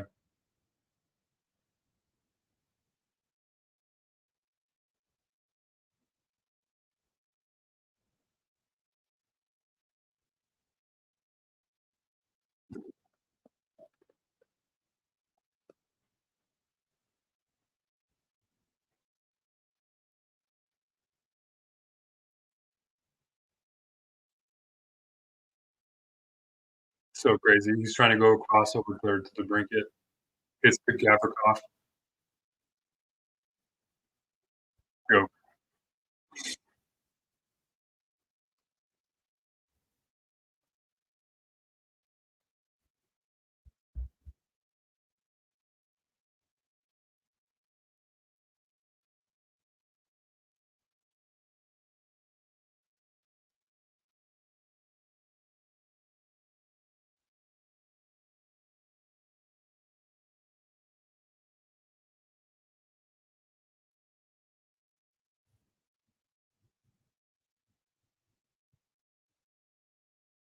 Is that the first 5-on-3 penalty or power play goal the Kings have given up this year? Kind of feels like it.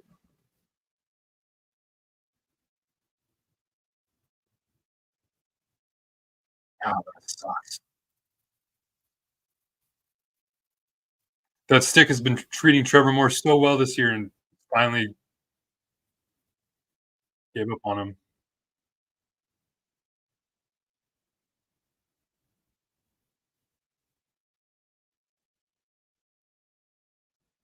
Good stick.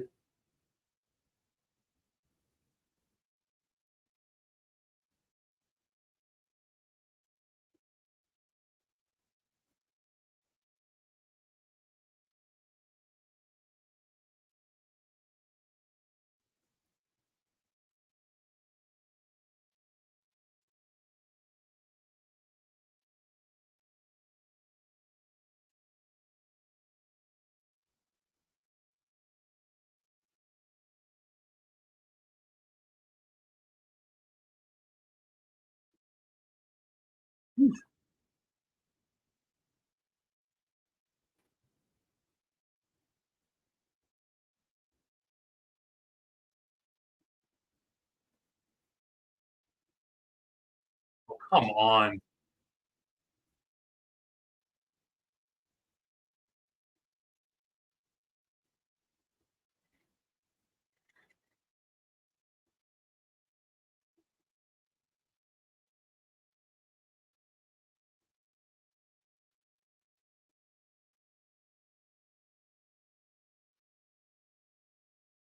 Fox is the best.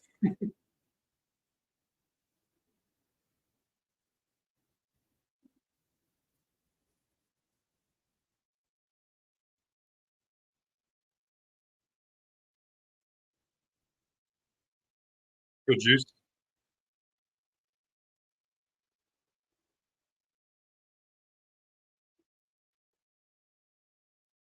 Yeah.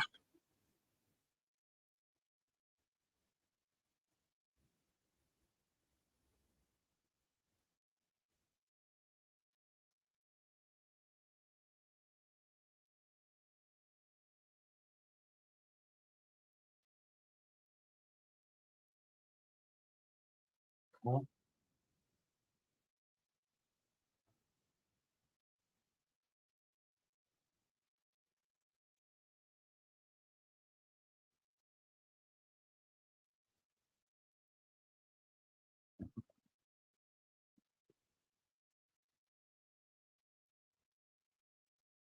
I can just hand them the puck. No traffic. No high danger chances. I've kind of slowing down a little bit here this period.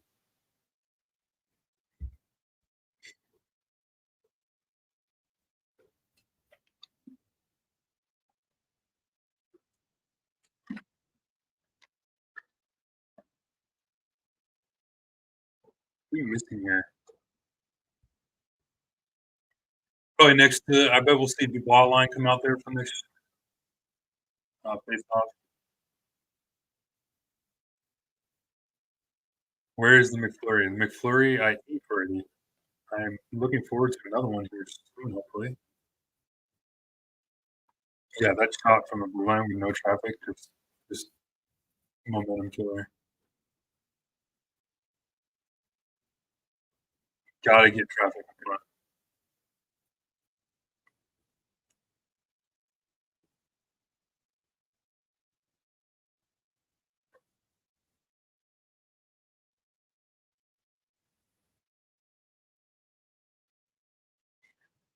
Zach says, "I know this isn't a Todd issue, but how long do we keep this going without a shakeup?" I mean, I don't know. It's turning into one of the worst road trips we've had in quite some time. They start to if they slip out of a playoff spot, then we're definitely gonna have that conversation. That calls for gonna be warranted, justified. Even if you slip into a wild card spot from where they were at, we're talking about division.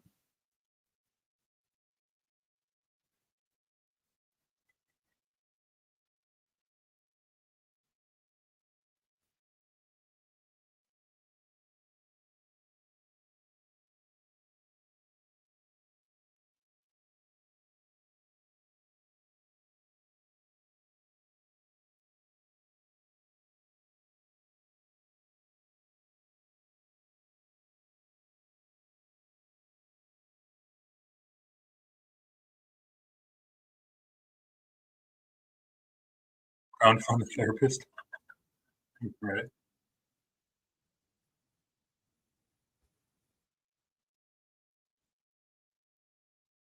Clark could stand up right there.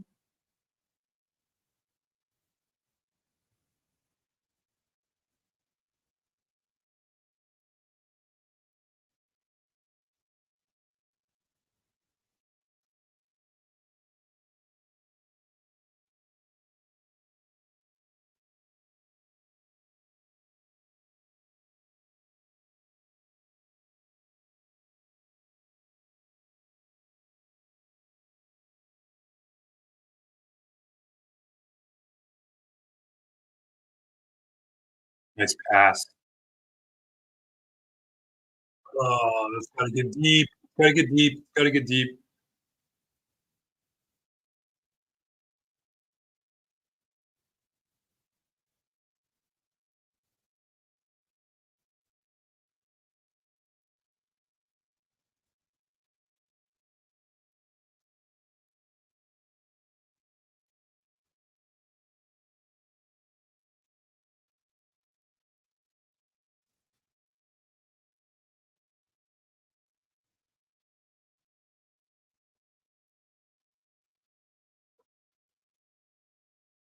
A goal here would be very nice.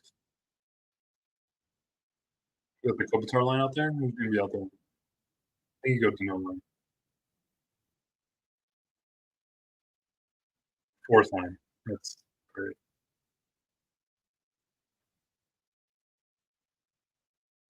Right.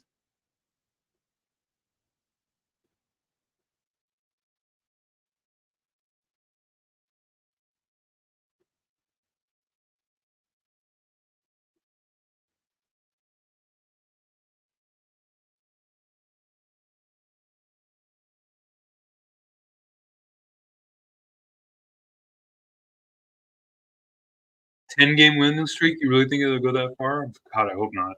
I would like, man, that would be some dark times.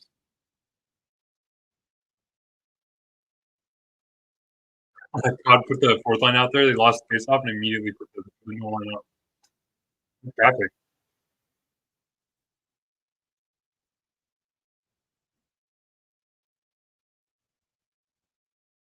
Whoa, drive the net.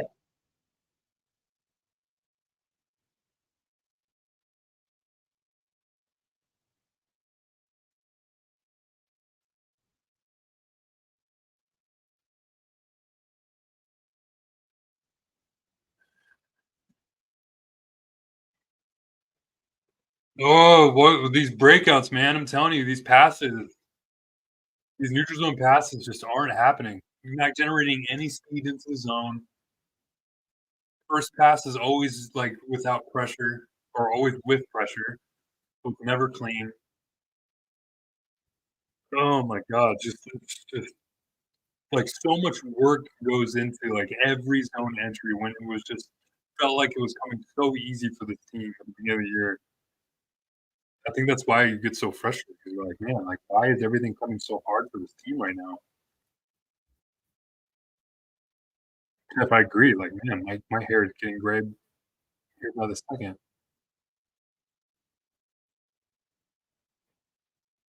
They released the All-Star fans or All-Star fan votes.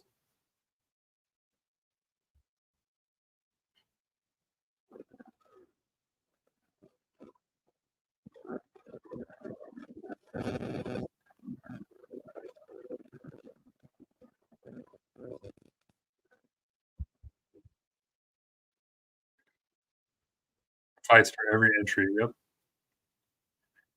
Biggest adjustments I've seen from opposing teams is that other teams pressure them way more and they don't know how to deal with it. Yeah, I mean, that's what I'm noticing too, is the pressure up high. There's 2 guys up there every time now for whoever the Kings are playing. They're sending 2 forecheckers every time. LA Kings Nick says, "Red Wings."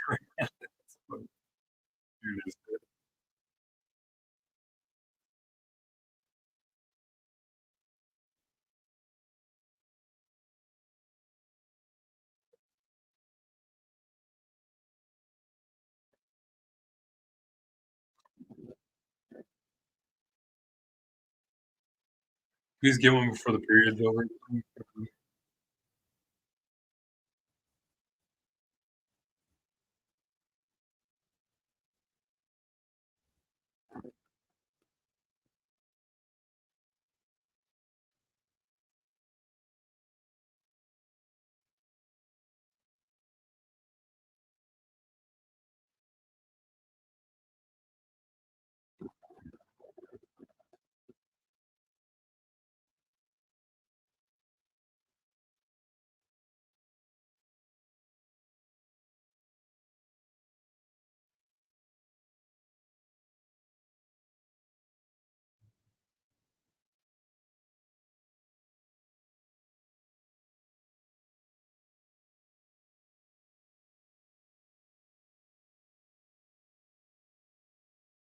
Good defensive work.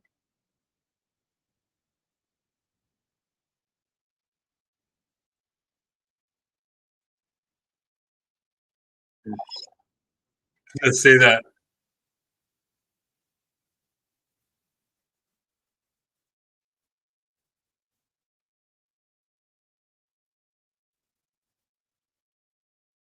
Oh man, that was a crazy save. What a save by Talbot. Holy hell. Man,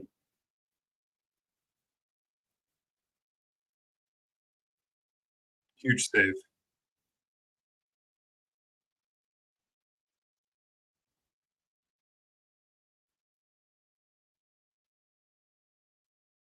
Talbot's just keeping them in it. These last 2 games, he's been keeping them in it. Once again, the Kings are out getting outshot 28-15. Crazy.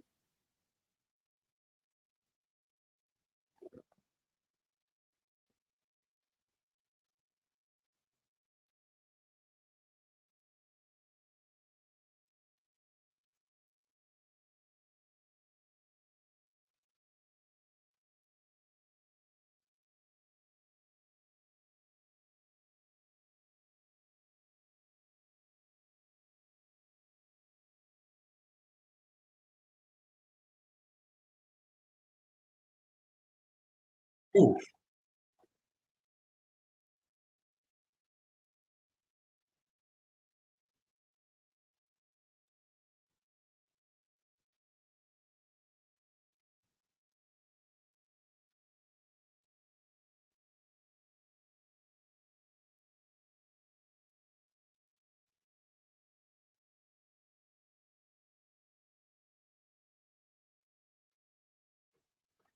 Oh, Kobe.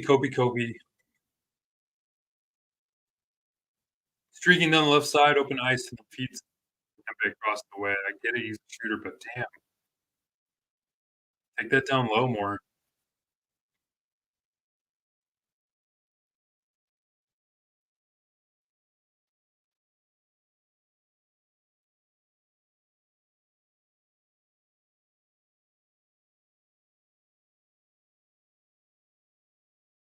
Good win.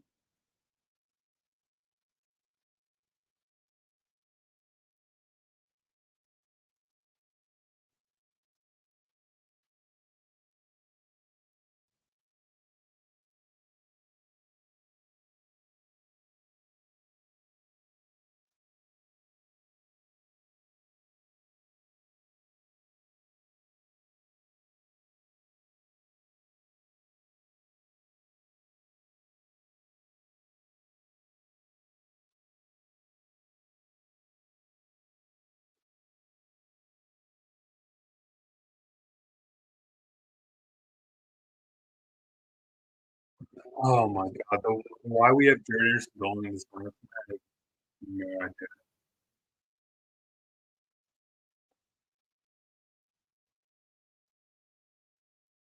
The turnover at the point in the offensive zone. It's a turnover in the offensive zone.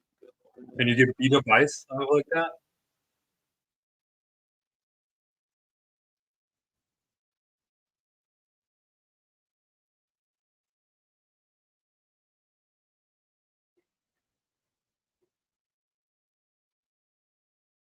You guys hear me?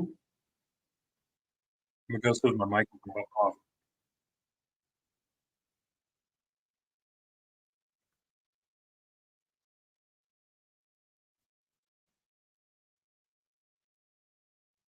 Horrible.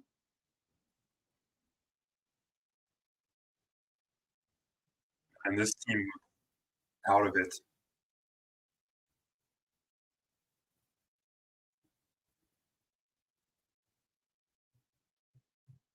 Hey, they've been losing down or up 2, so might as well try down 2 at this point. Screw it.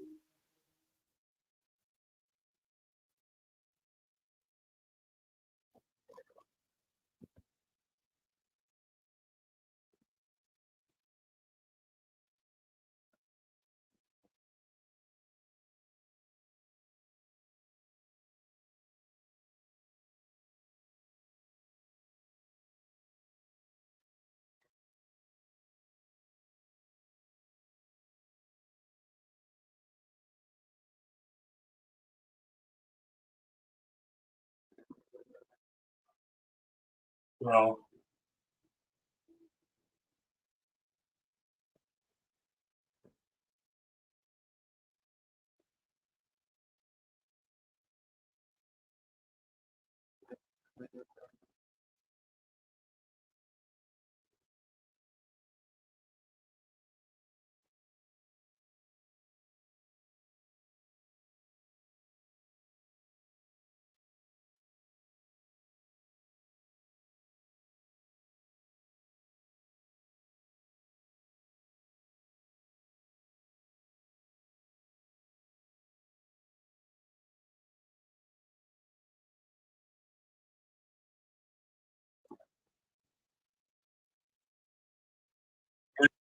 everything crucial in 7 games.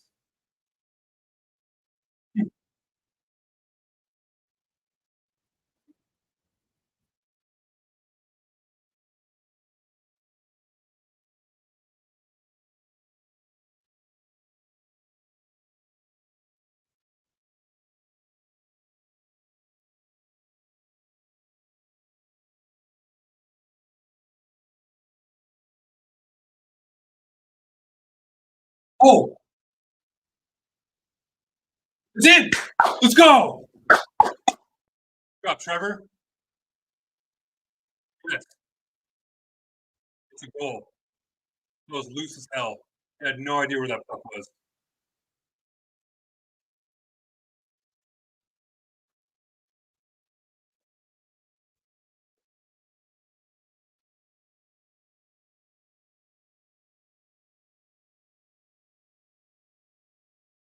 No, that's right there. That puck is loose the whole time. He has no idea where that puck is. That is a goal. Lion has no idea where this puck is. No idea. It's right there. It's loose right there. Yep, that's a goal. That's a goal. Every time. All day.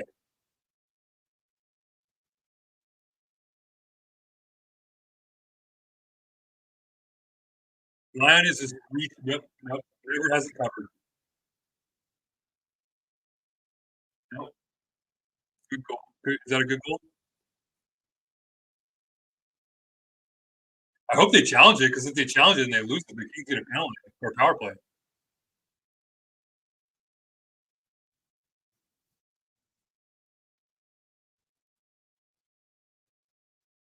Wow, they're challenging.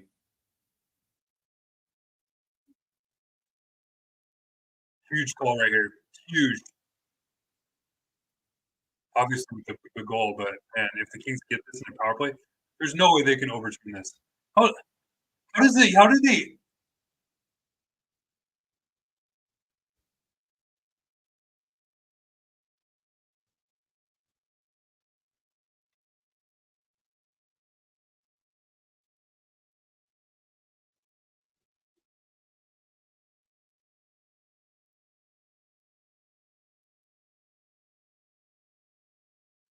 this overhead view? Lion never has that puck is open right there. Boom.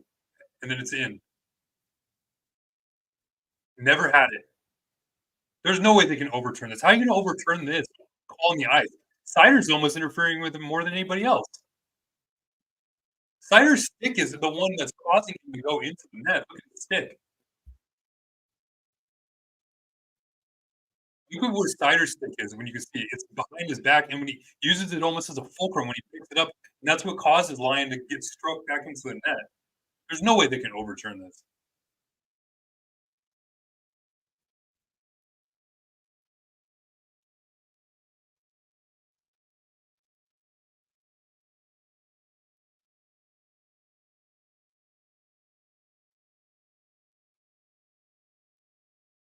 I don't think it's ever to know that pull up the puck. It's a lion. It's a lion. It's more that's the one that gets the puck. I don't think it's ever to know. I can see what you guys are saying though, with the no kind of gets underneath his leg, but that puck is the thing is like how you gonna overturn the call on the ice? That's so you gotta have indisputable evidence to overturn that. Like, how are you gonna overturn this? The puck is right there. You can see it. And the puck is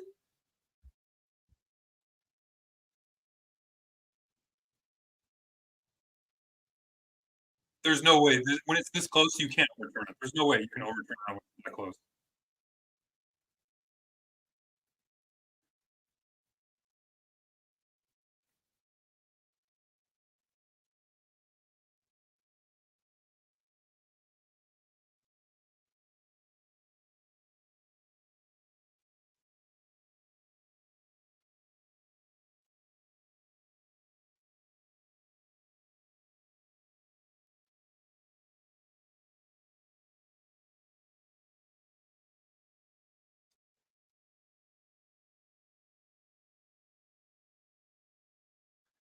How are you gonna look at it this long and then overturn it? There's no way.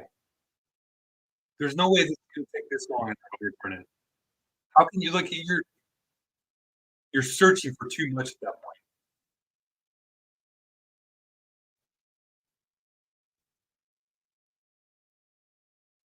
Yes, Snyder's stick is the one that's moving the goalie.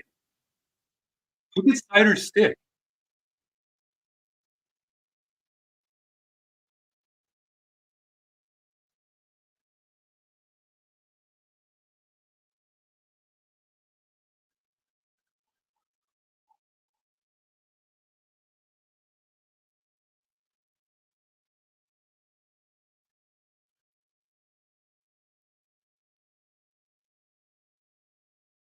Wow. Wow.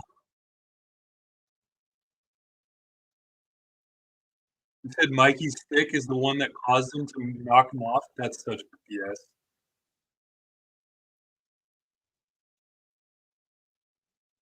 Where's Mikey at?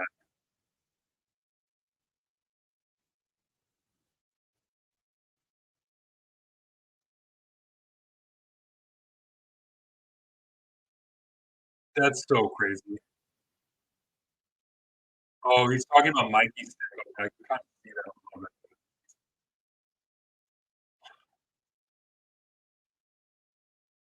bit. Fifty call.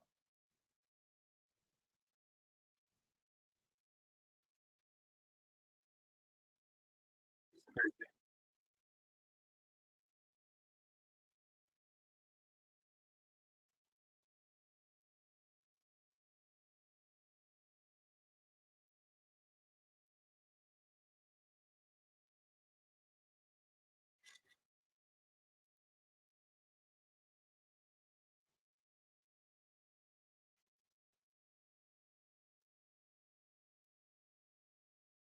That's a crazy, crazy call.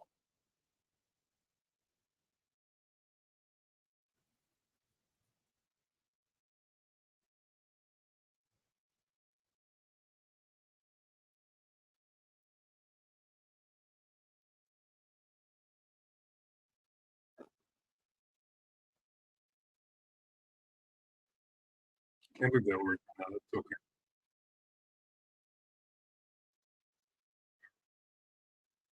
If you do one full period,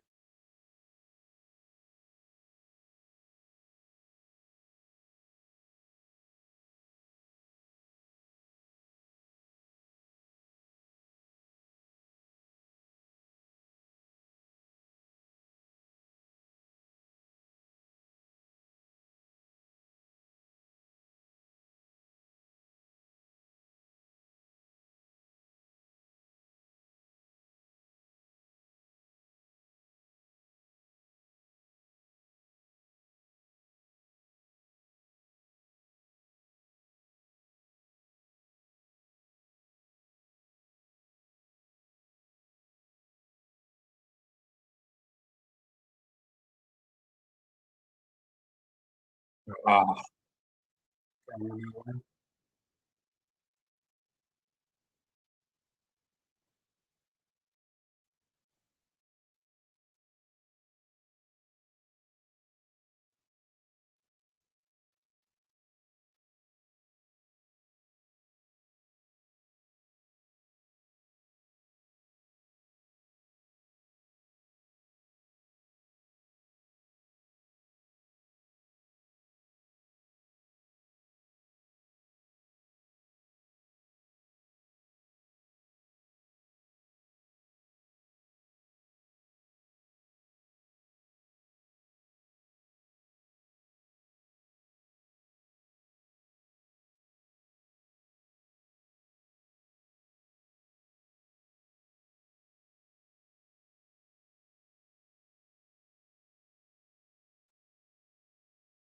The Dubois line's just getting hemmed in the zone.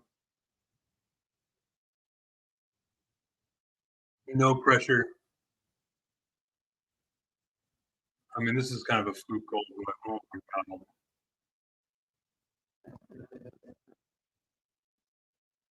Oh my god.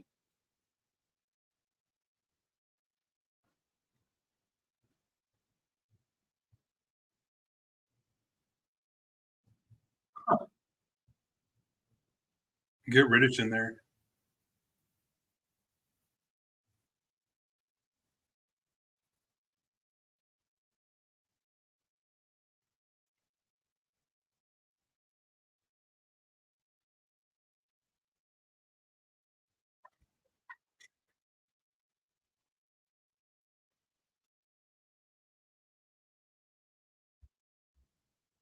We screwed, guys. We screwed. 5-1 to the Red Wings.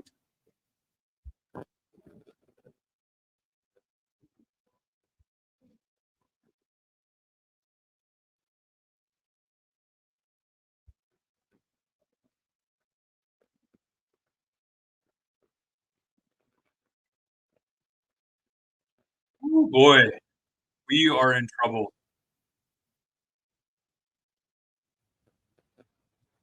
I mean, if this whole time and there's this losing streak, you can kind of hang your hat on them. You get hung 5 against the Red Wings.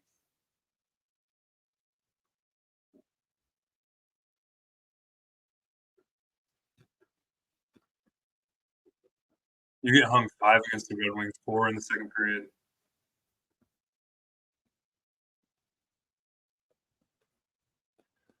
Appreciate you, man. Thanks for the $1.99. Probably gonna go to some drinks later tonight. Yeah, I'm putting Riddick has got to be in there for the third. Got to give Talbot a rest.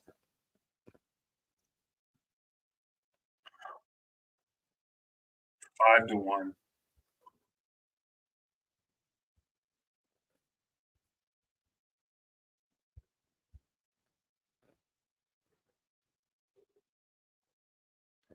Five to 1.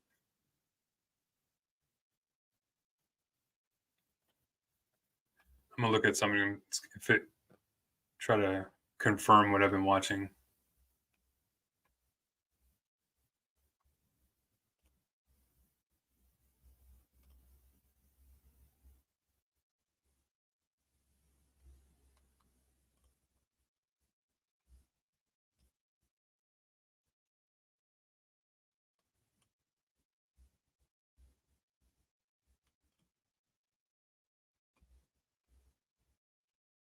You guys want to see something?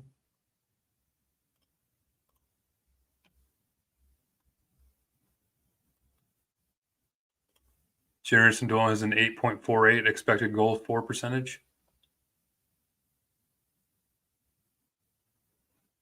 Man, some of these decisions, some of these lineup decisions lately, what are we even doing? What are we doing? He's been out there for 2 high danger chances against and 0-4 with 3 offensive zone starts and only 1 defensive zone start. Good thing we took Callie out of the lineup. Good thing he's not in there.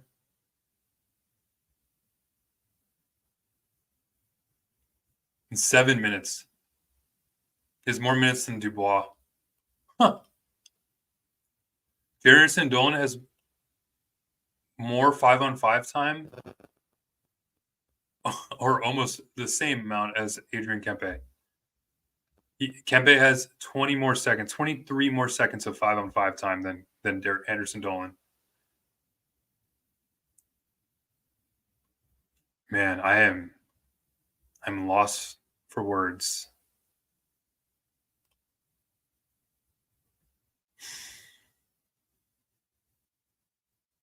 One shot for the Dubois line, 4 against.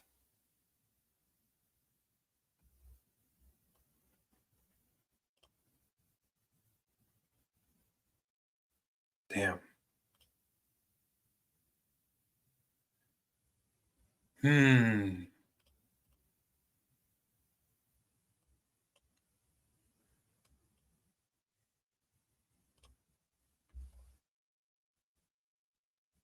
Like, what are we doing here?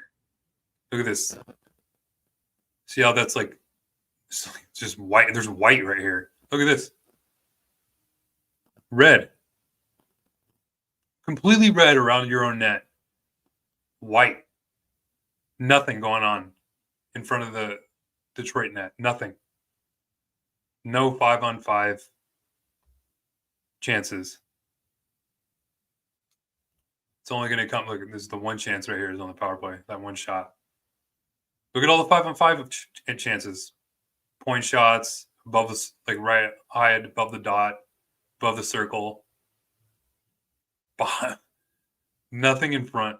Slot is just completely open. All in front of the net for Detroit.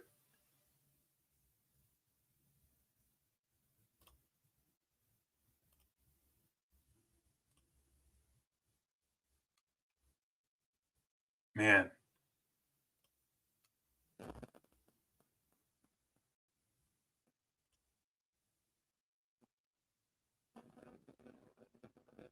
It's so funny because at the beginning of the year, like, remember those games where they were coming back from the Coyotes, like down by 3? I mean, obviously they're down by 4 now, but like I would be like, oh yeah, like they could probably come back. There's no chance they're coming back tonight. That'd be the comeback of the century by the way they're playing. Money Puck doesn't even want to show. They're probably so bad. Oh, there they go. That's not right.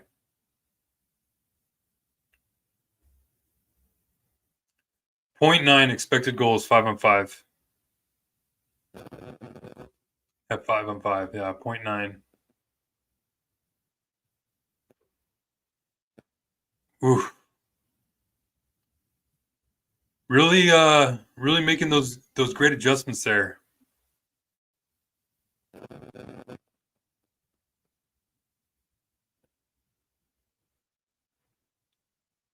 Todd has to be asked why he's not considering moving Dubois away from these two players.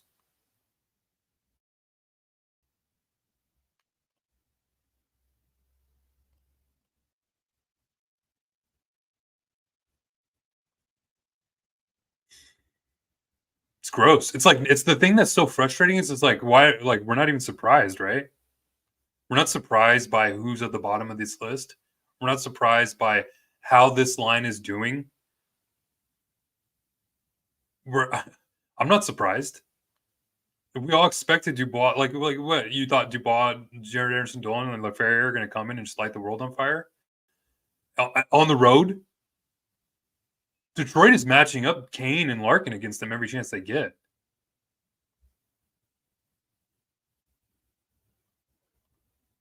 This depth has totally disappeared.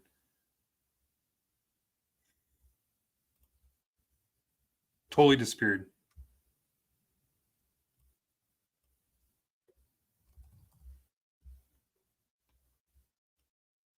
Ooh, those calls for Todd to get canned are going to be louder and louder. I can hear them. I can hear them coming from Twitter.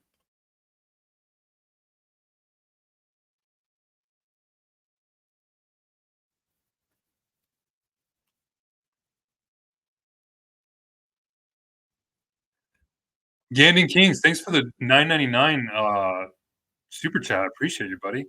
Hope we lose all games on the road, so first step to success starts by firing Todd. But what a shit mediocre team Blake built.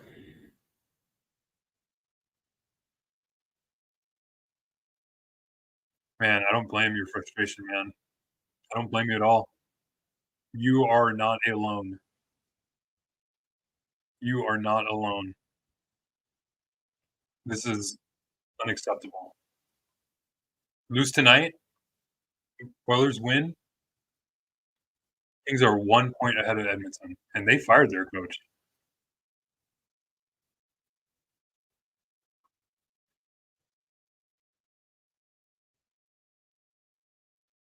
Dude, we're like We're about to be like just 1 point ahead of the Kraken. It's crazy.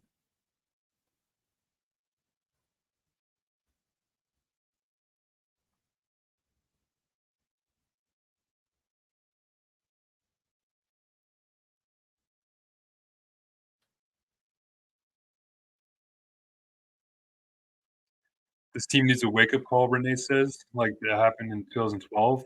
It's getting there. This road trip has not been great. I mean, the last few weeks have not been great.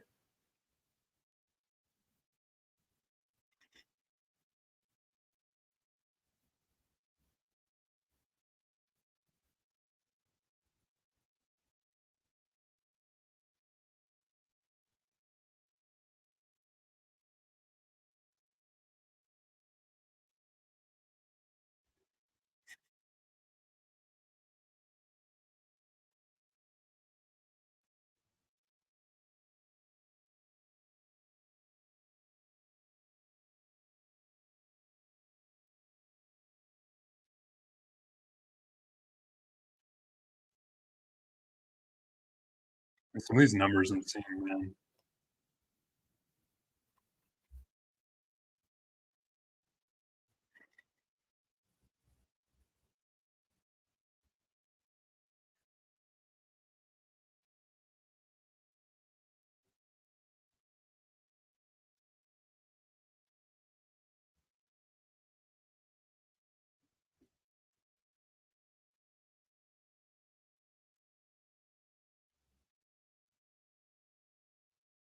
What an unfortunate chain of events too. It's that Trevor Moore breaking his stick kind of sucked the air out of this whole game for LA. But man,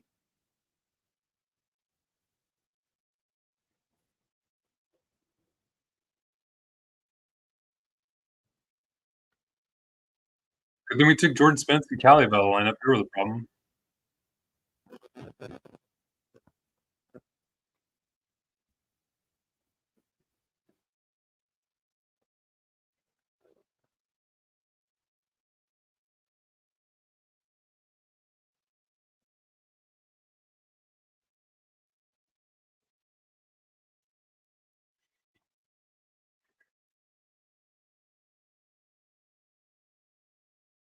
Why aren't we playing Jordan Spence and Brent Clark? How was Clark been doing actually? Net positive, Corsi, positive shot percentage on the ice for that goal against, 48% on the expected goal, kind of even.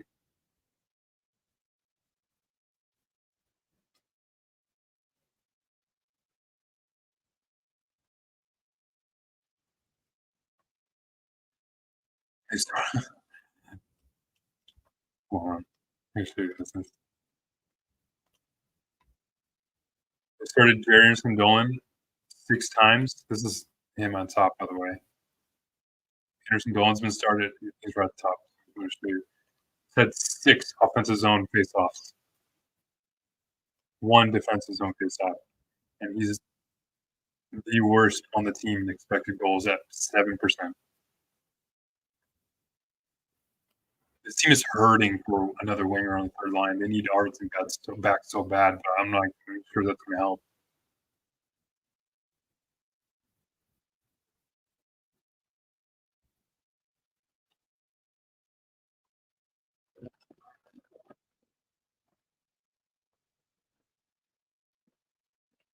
Man,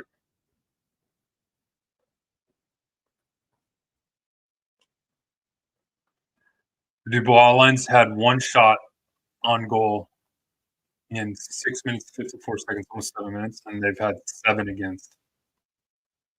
I mean, if you're trying to purposely frustrate Dubois even further, then you're doing it.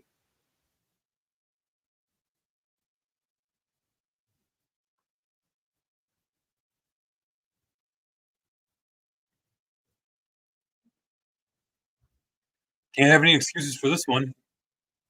Been talking about excuses, how they've been playing well, they've been playing much better. I mean, they're just not getting the bounces. Like, what are you going to say this one? Your offense is completely anemic. totally gone. You are not getting any chances in the front of the net.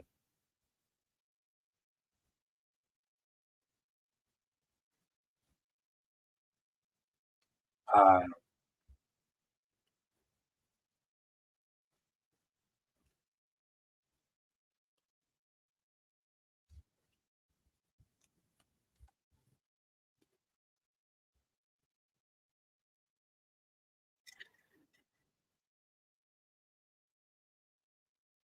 who's next on the road? Who's next on the schedule?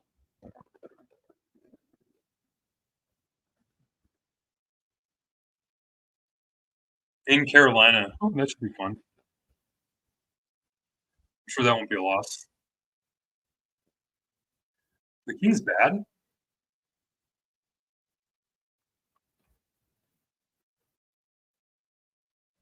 12 o'clock in Carolina on Monday. Yeah, we're screwed. The way they're playing, how much offense Carolina can generate. That is not going to be fun. Carolina's 11-3-4 at home.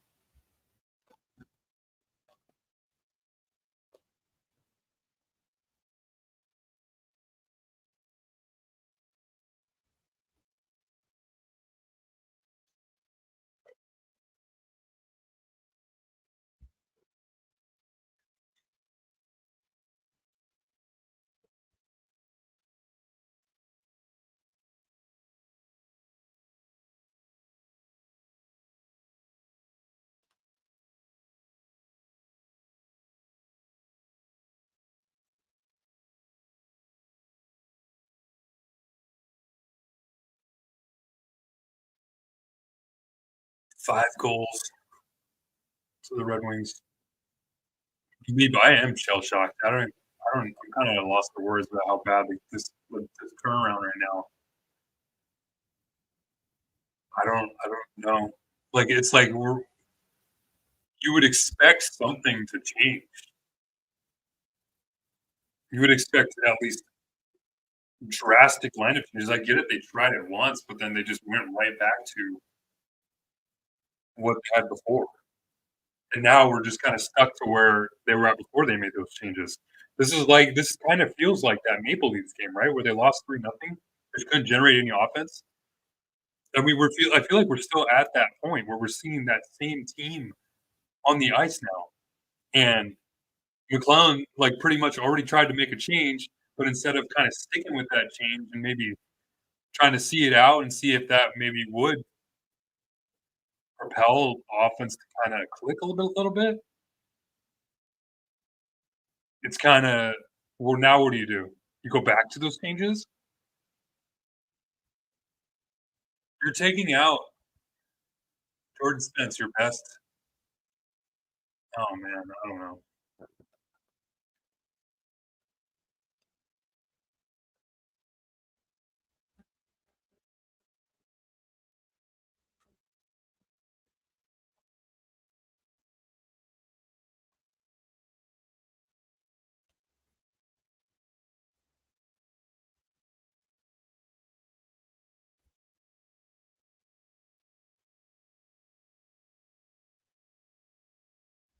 It's gonna be about 1 point behind the Kings if they win. They played it.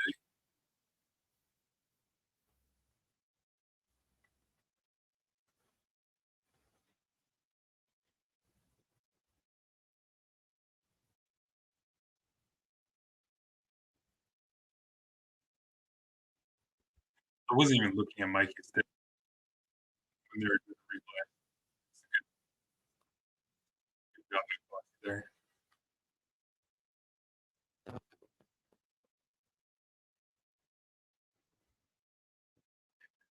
Group says, "I've resisted the fire Todd impulse, but I don't know. We're here. How many coaches survive an 8-game losing streak when they have a window of contending yet?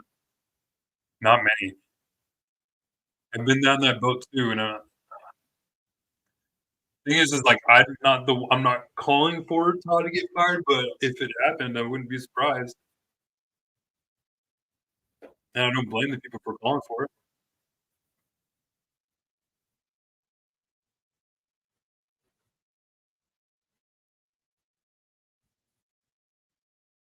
Riddick is in.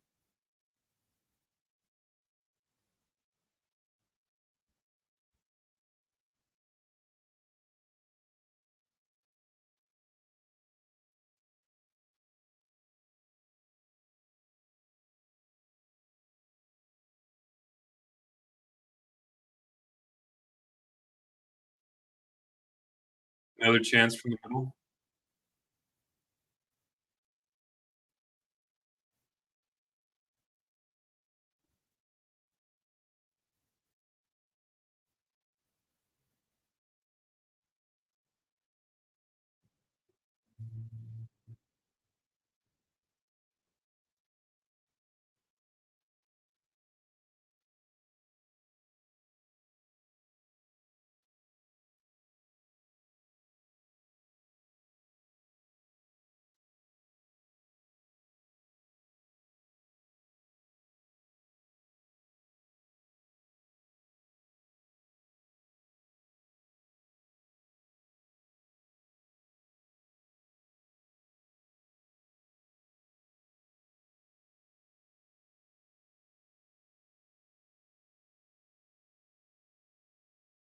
Power play from Kings.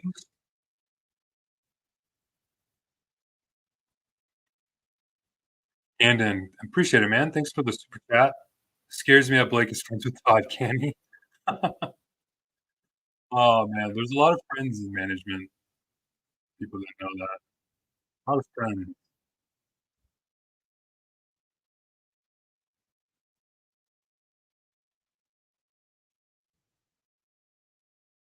I kinda like I wouldn't say he's better, but I wouldn't say they're like Doughty's better.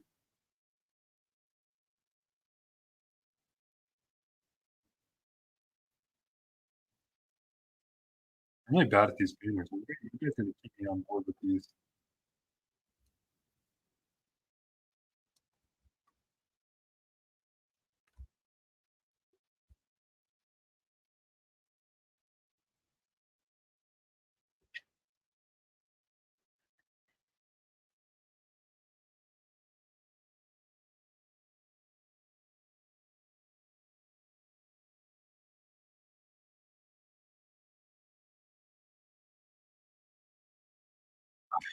That's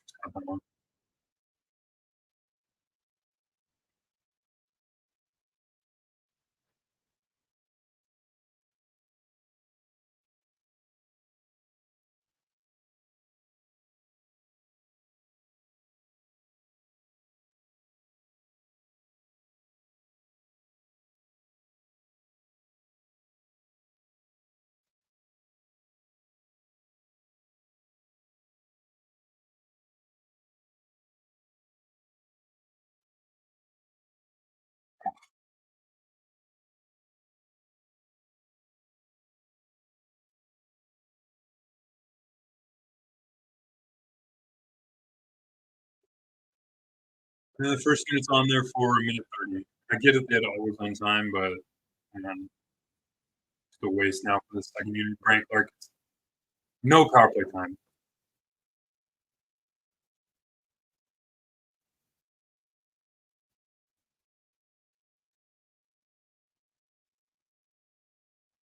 Oh, ball on the power play.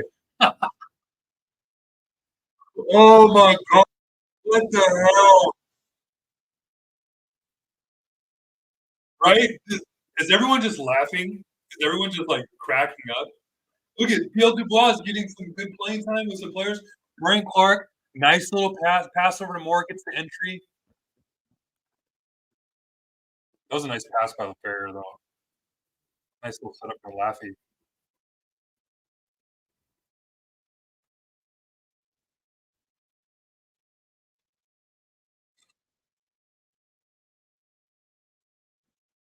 Lieb, I appreciate it for the super chat, 9.99. For torturing yourself publicly for 3 hours to get someone to commiserate with. Yes, that's why I'm here. So we can be in this together. I guess we should have knew this was coming. Can we get Brant Clark some like actual ice time in this game? Like, can we get Jared Anderson Dolan off to Watt, double shift Fiala, double shift Kempe, double shift Byfield? Like, shorten your bench here, Todd. Stop running 4 lines out there. You don't have to run 4 lines every time.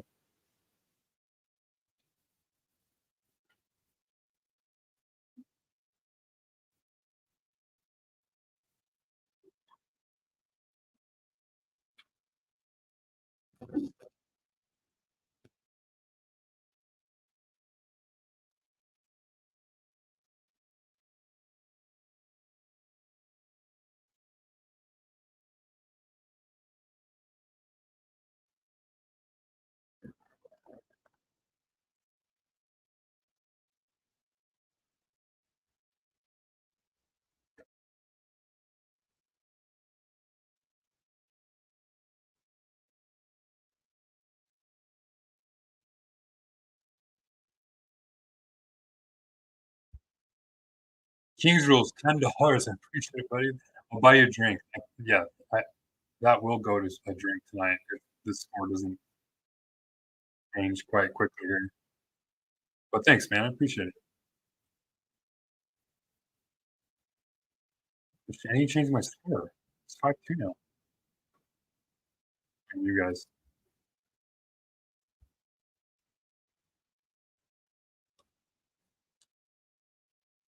Yeah, that would be nice. Russ needs to be. Oh man, I think I need something a little stronger than McFlurry.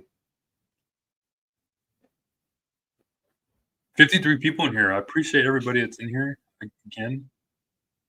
Thanks for hanging out with me during this fun game we're watching. We're having a lot of fun tonight. Kopitar's 2 for 16 on the face-off circle today. Holy hell.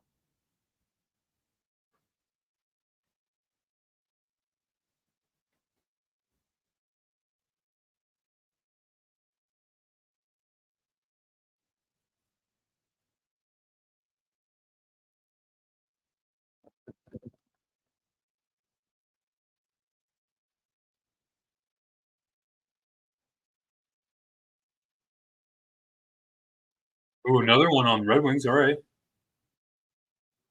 Here we go.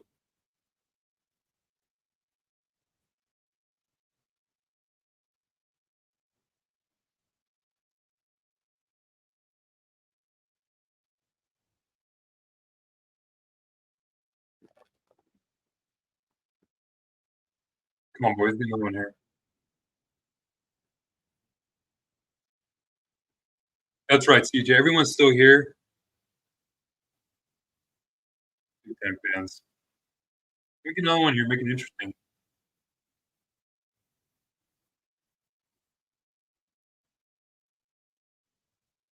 Kopitar was just out there. Dubois just scored. Like, why do you start with that?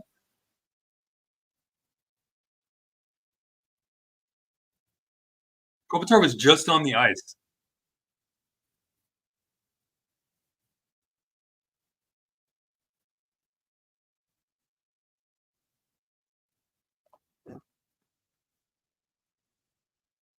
Make me eat my words.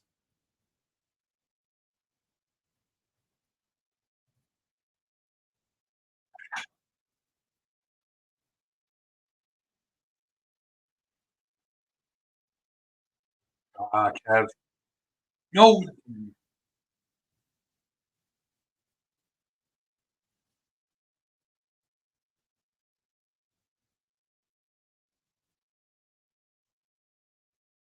This. Here we go, Q. Here we go, Q. We got a game now.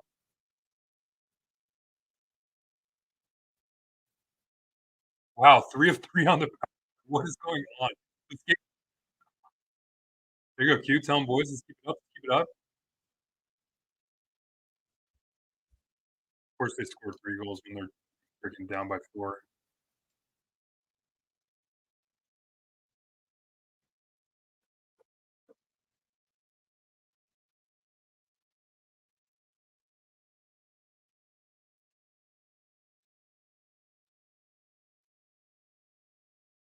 You go, Q. I mean, it feels like Dubois and Byfield have scored in the same game. Like,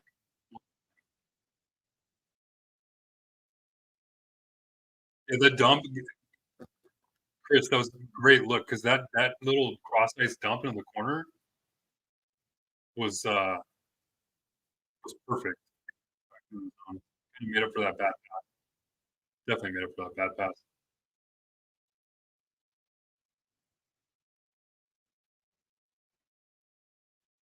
Double shifting more.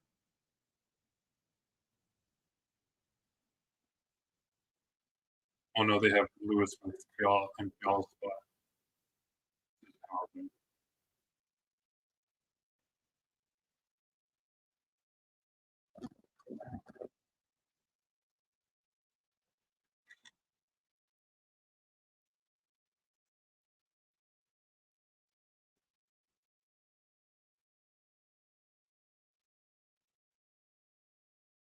2-goal game, 13 minutes left. It's a brand new game.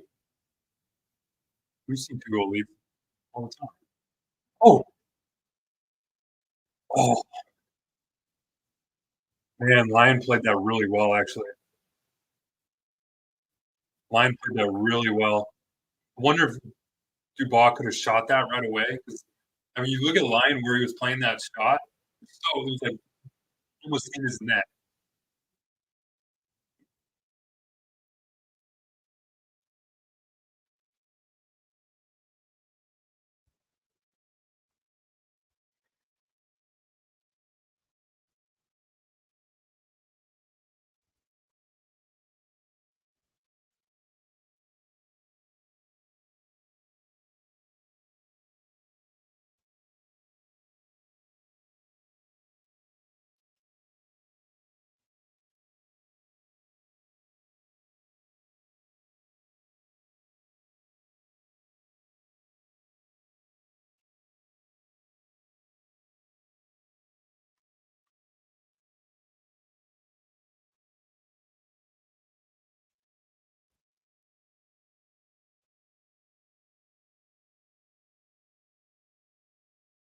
I was going to show the goal.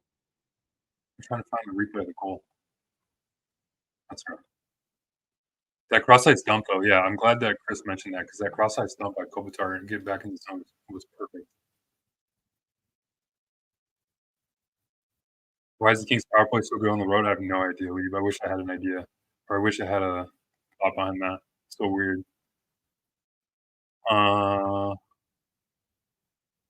Yeah, that was a big save. Lyon played that really well.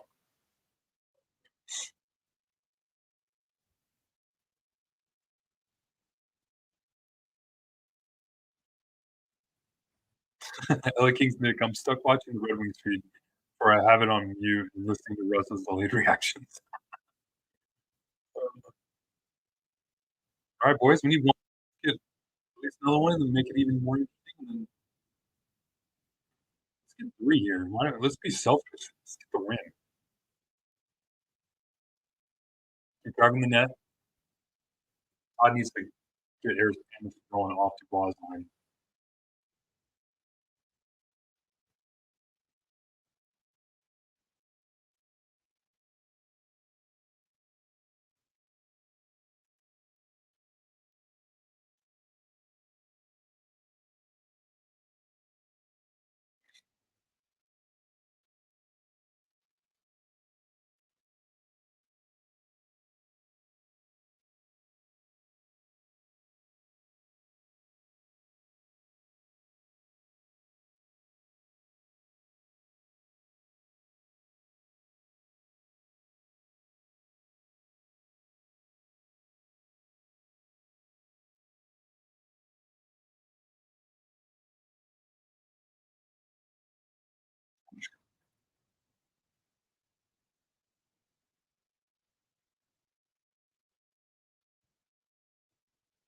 You get the legs moving, boys. You get the legs moving.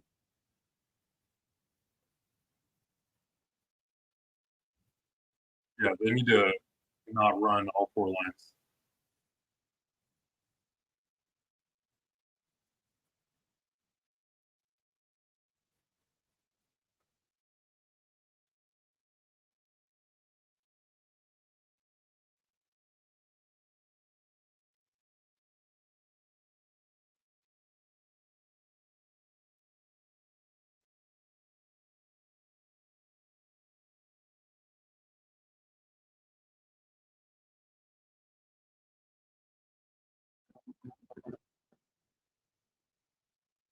Oh,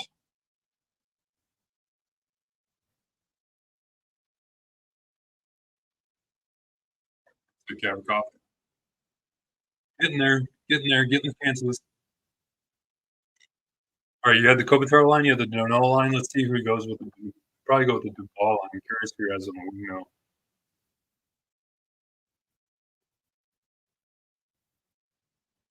You have a D zone face off.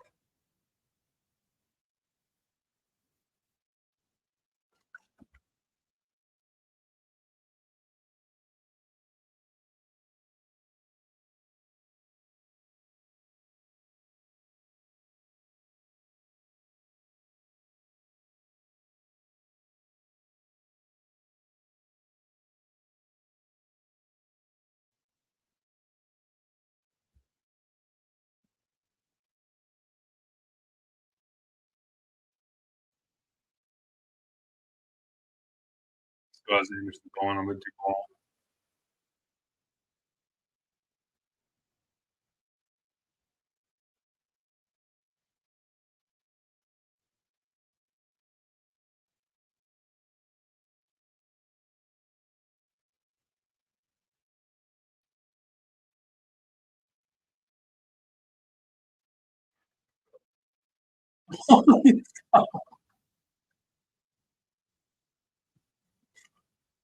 Was that just fell over like a ton of bricks?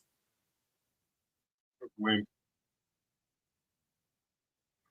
I don't understand why Anderson Dolan is still on the ice with Dubois.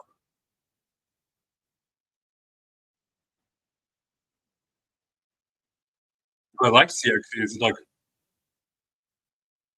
let's get Doughty and Clark out there together, right?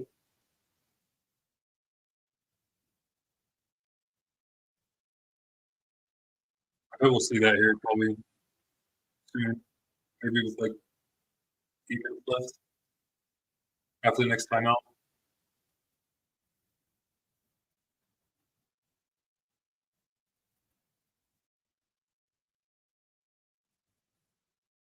Yeah, Byfield's flying tonight.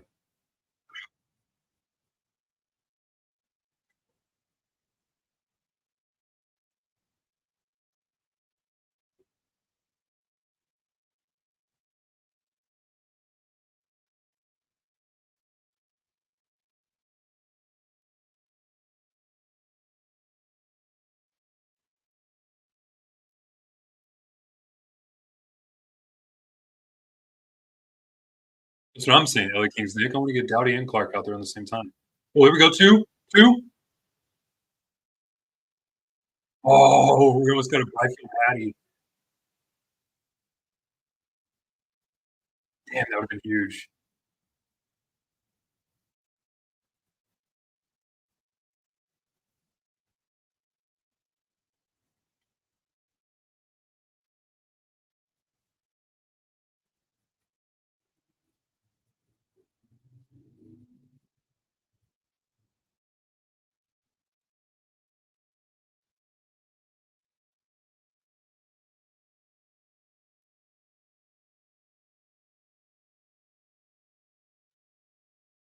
Oh.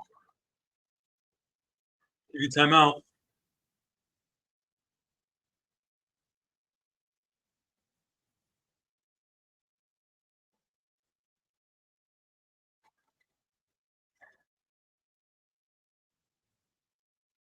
I don't mind that shot by Byfield though. Don't mind it. There's that Sherratt, they kind of played that well. Byfield has 2 goals. Hattie, I would too.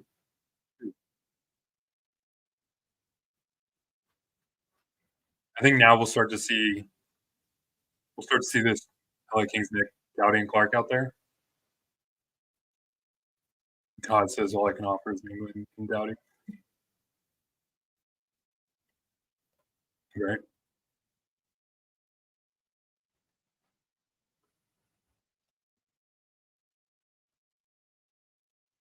All right, 49 of you still in here. Look at this. We've been consistently around 40, 50 people all game. I like it.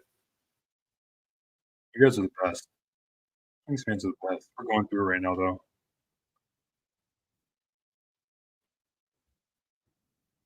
We're either going to be drinking tonight to celebrate some great comeback, or we're going to be drinking because the Kings are winless in 8. Either way, we're going to be drinking. Yeah, I'm not mad at QB taking that shot. Clark's been invisible in this game. Yeah, he kind of has been, but he hasn't been given the opportunity. Like if you look at it, like he's made a lot of really nice plays defensively. Like his retrievals have all been good. His breakout passes have all been perfect. I mean, he's not really getting the offensive zone starts. That's my problem. I think now we'll start to see him out there with Doughty though. Needs some offense. Appreciate it, Doug. Yeah, I like this stream, y'all. If you guys are having fun, I'm having fun hanging out with you guys here. We'll do more of these going forward too. Get a lot of fun in here. So maybe we'll do one on Monday. Hopefully Monday will be more fun than tonight. Go on, it's not over. We'll see. We'll see. Yeah, Clark and Gavin together. Is that what he said? Is that what Fox said?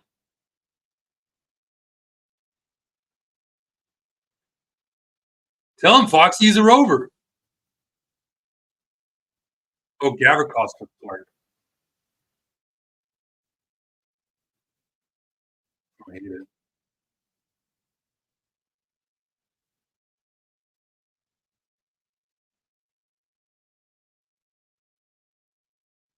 You gotta unleash Frank Clark.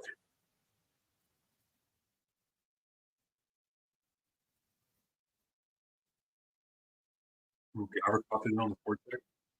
Icing? What? Oh. Oh, where's it?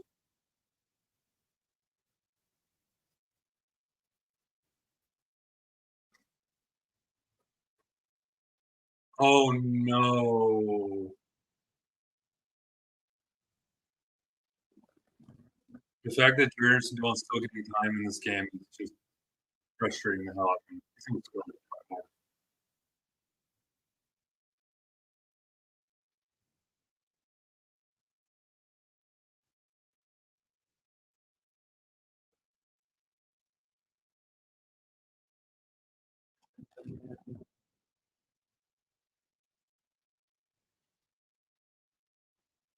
Dubois been good tonight.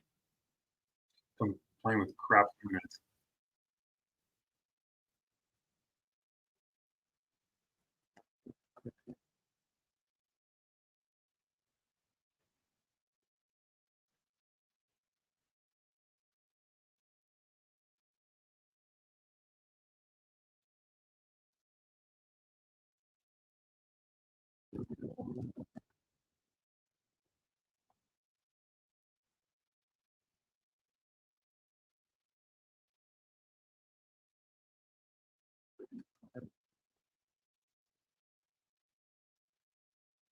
Oh, give the chances. Shift. Oh, what a play by Kobe. Oh, it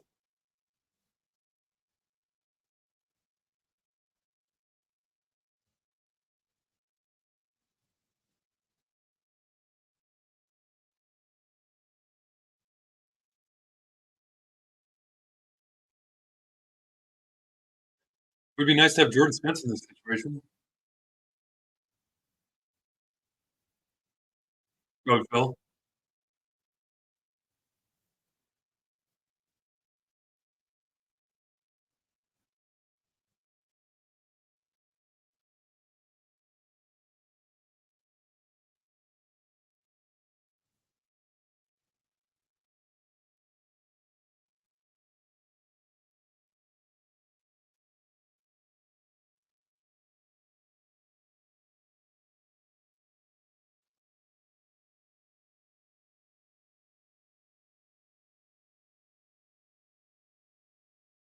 God,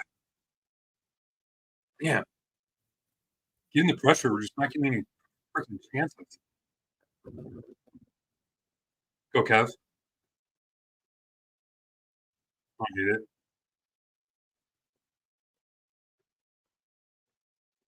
And Detroit's kind of just out there.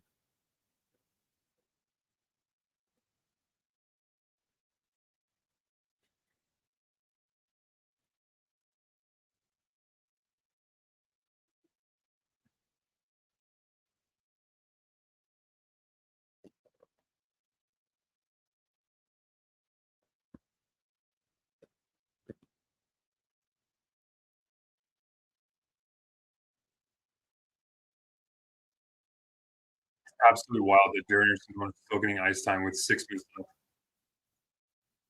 What are we doing?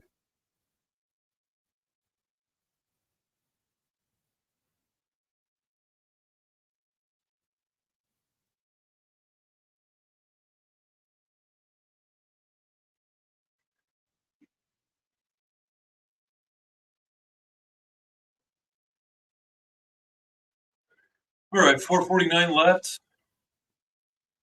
I think with 4 minutes left, you probably have to look at pulling Riddick. Go empty net. You're getting the pressure.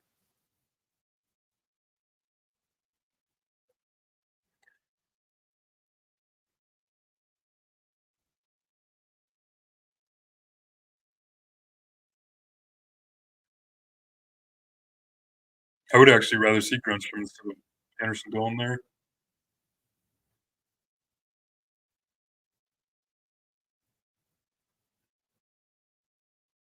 If that was Kaliev playing how Jad is, he would have been benched. Yeah, probably. I just don't understand the benching of Kaliev.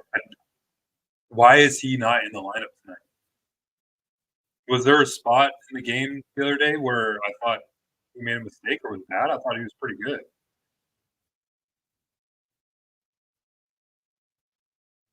I hope that gets asked why Kaliev's not in the lineup tonight.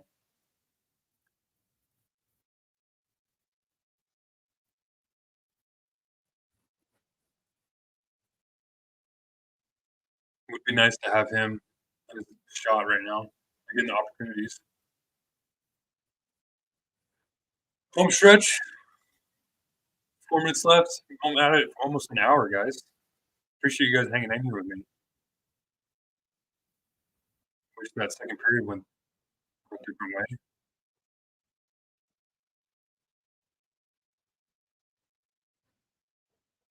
That stick break was terrible.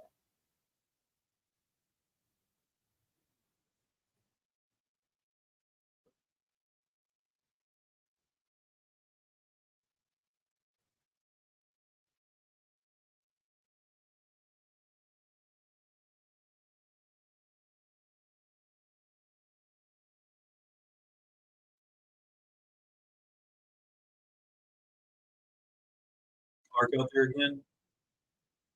So now we're going to give him a good start.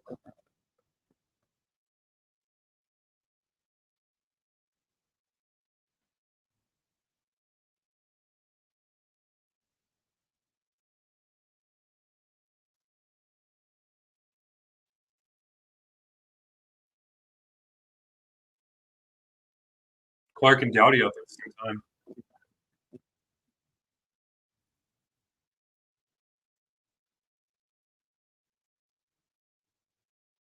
Oh, no.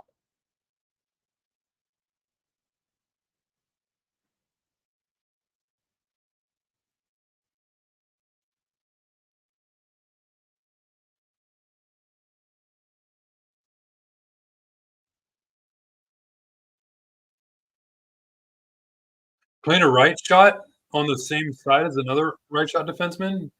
Tell me it's not so.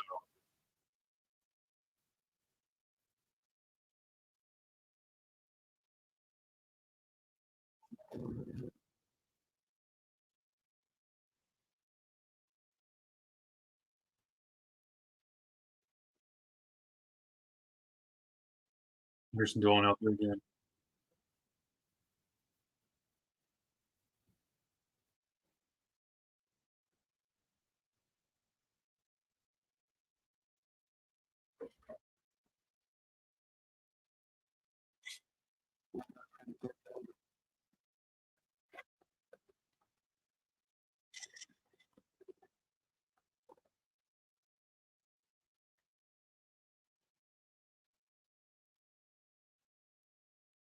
Nice play by Riddick there, actually.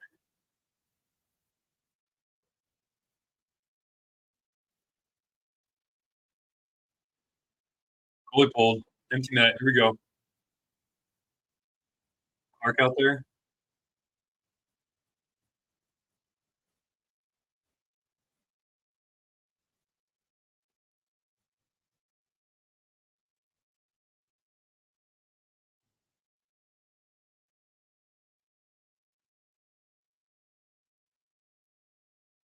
Oh, Kempy's right in front.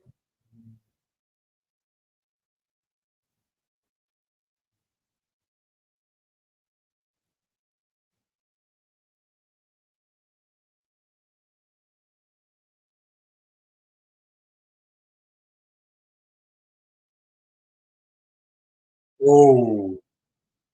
That's safe. Oh, I like the setup.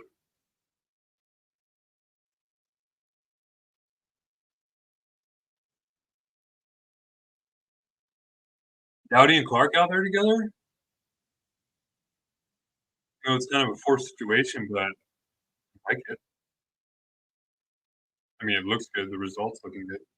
Playing pretty well together.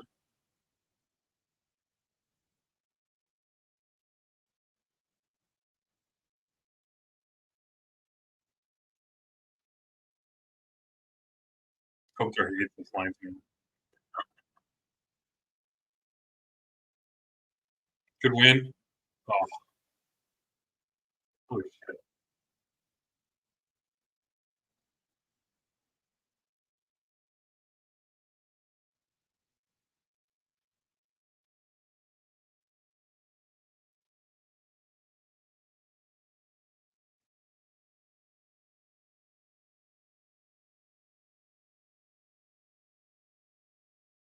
Screw it. Don't take Clark off the ice the whole rest of the game. I don't care.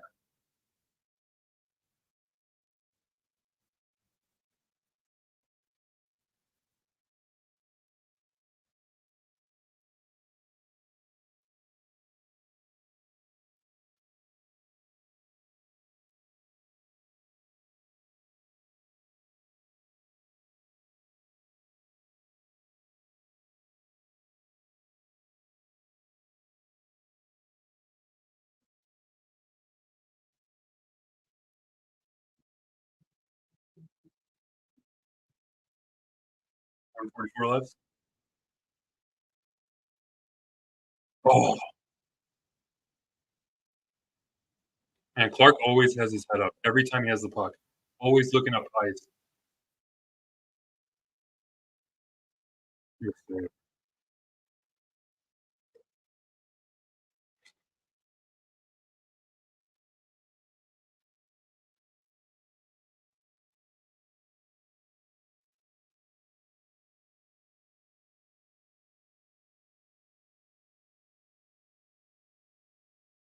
Jared Anderson Dolan on the ice.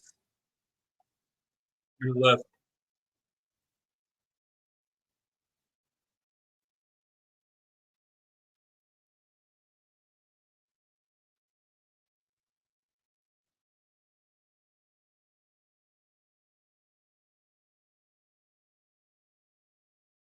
Well,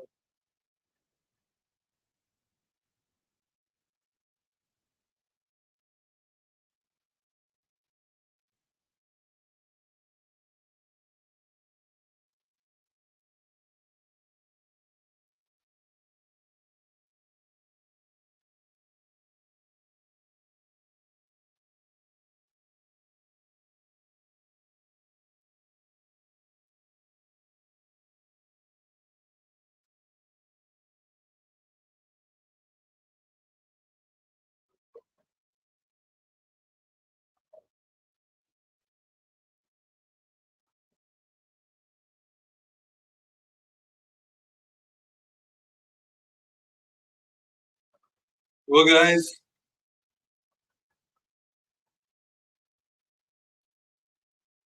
Eight games in a row.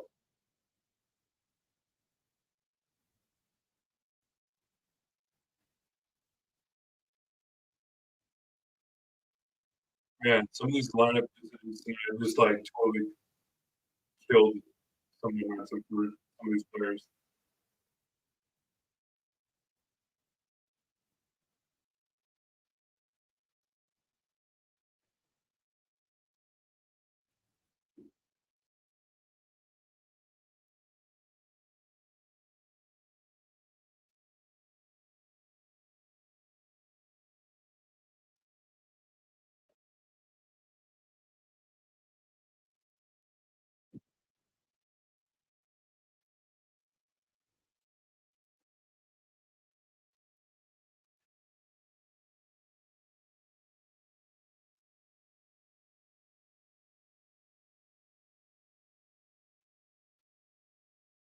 Some of these decisions are, oh my god, man.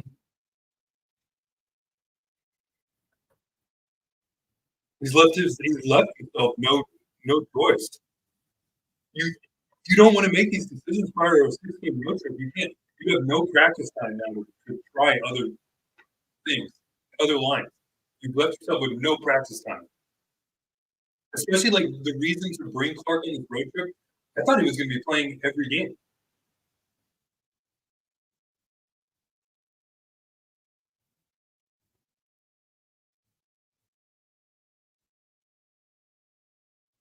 All right, guys. Well, it was fun hanging out with y'all.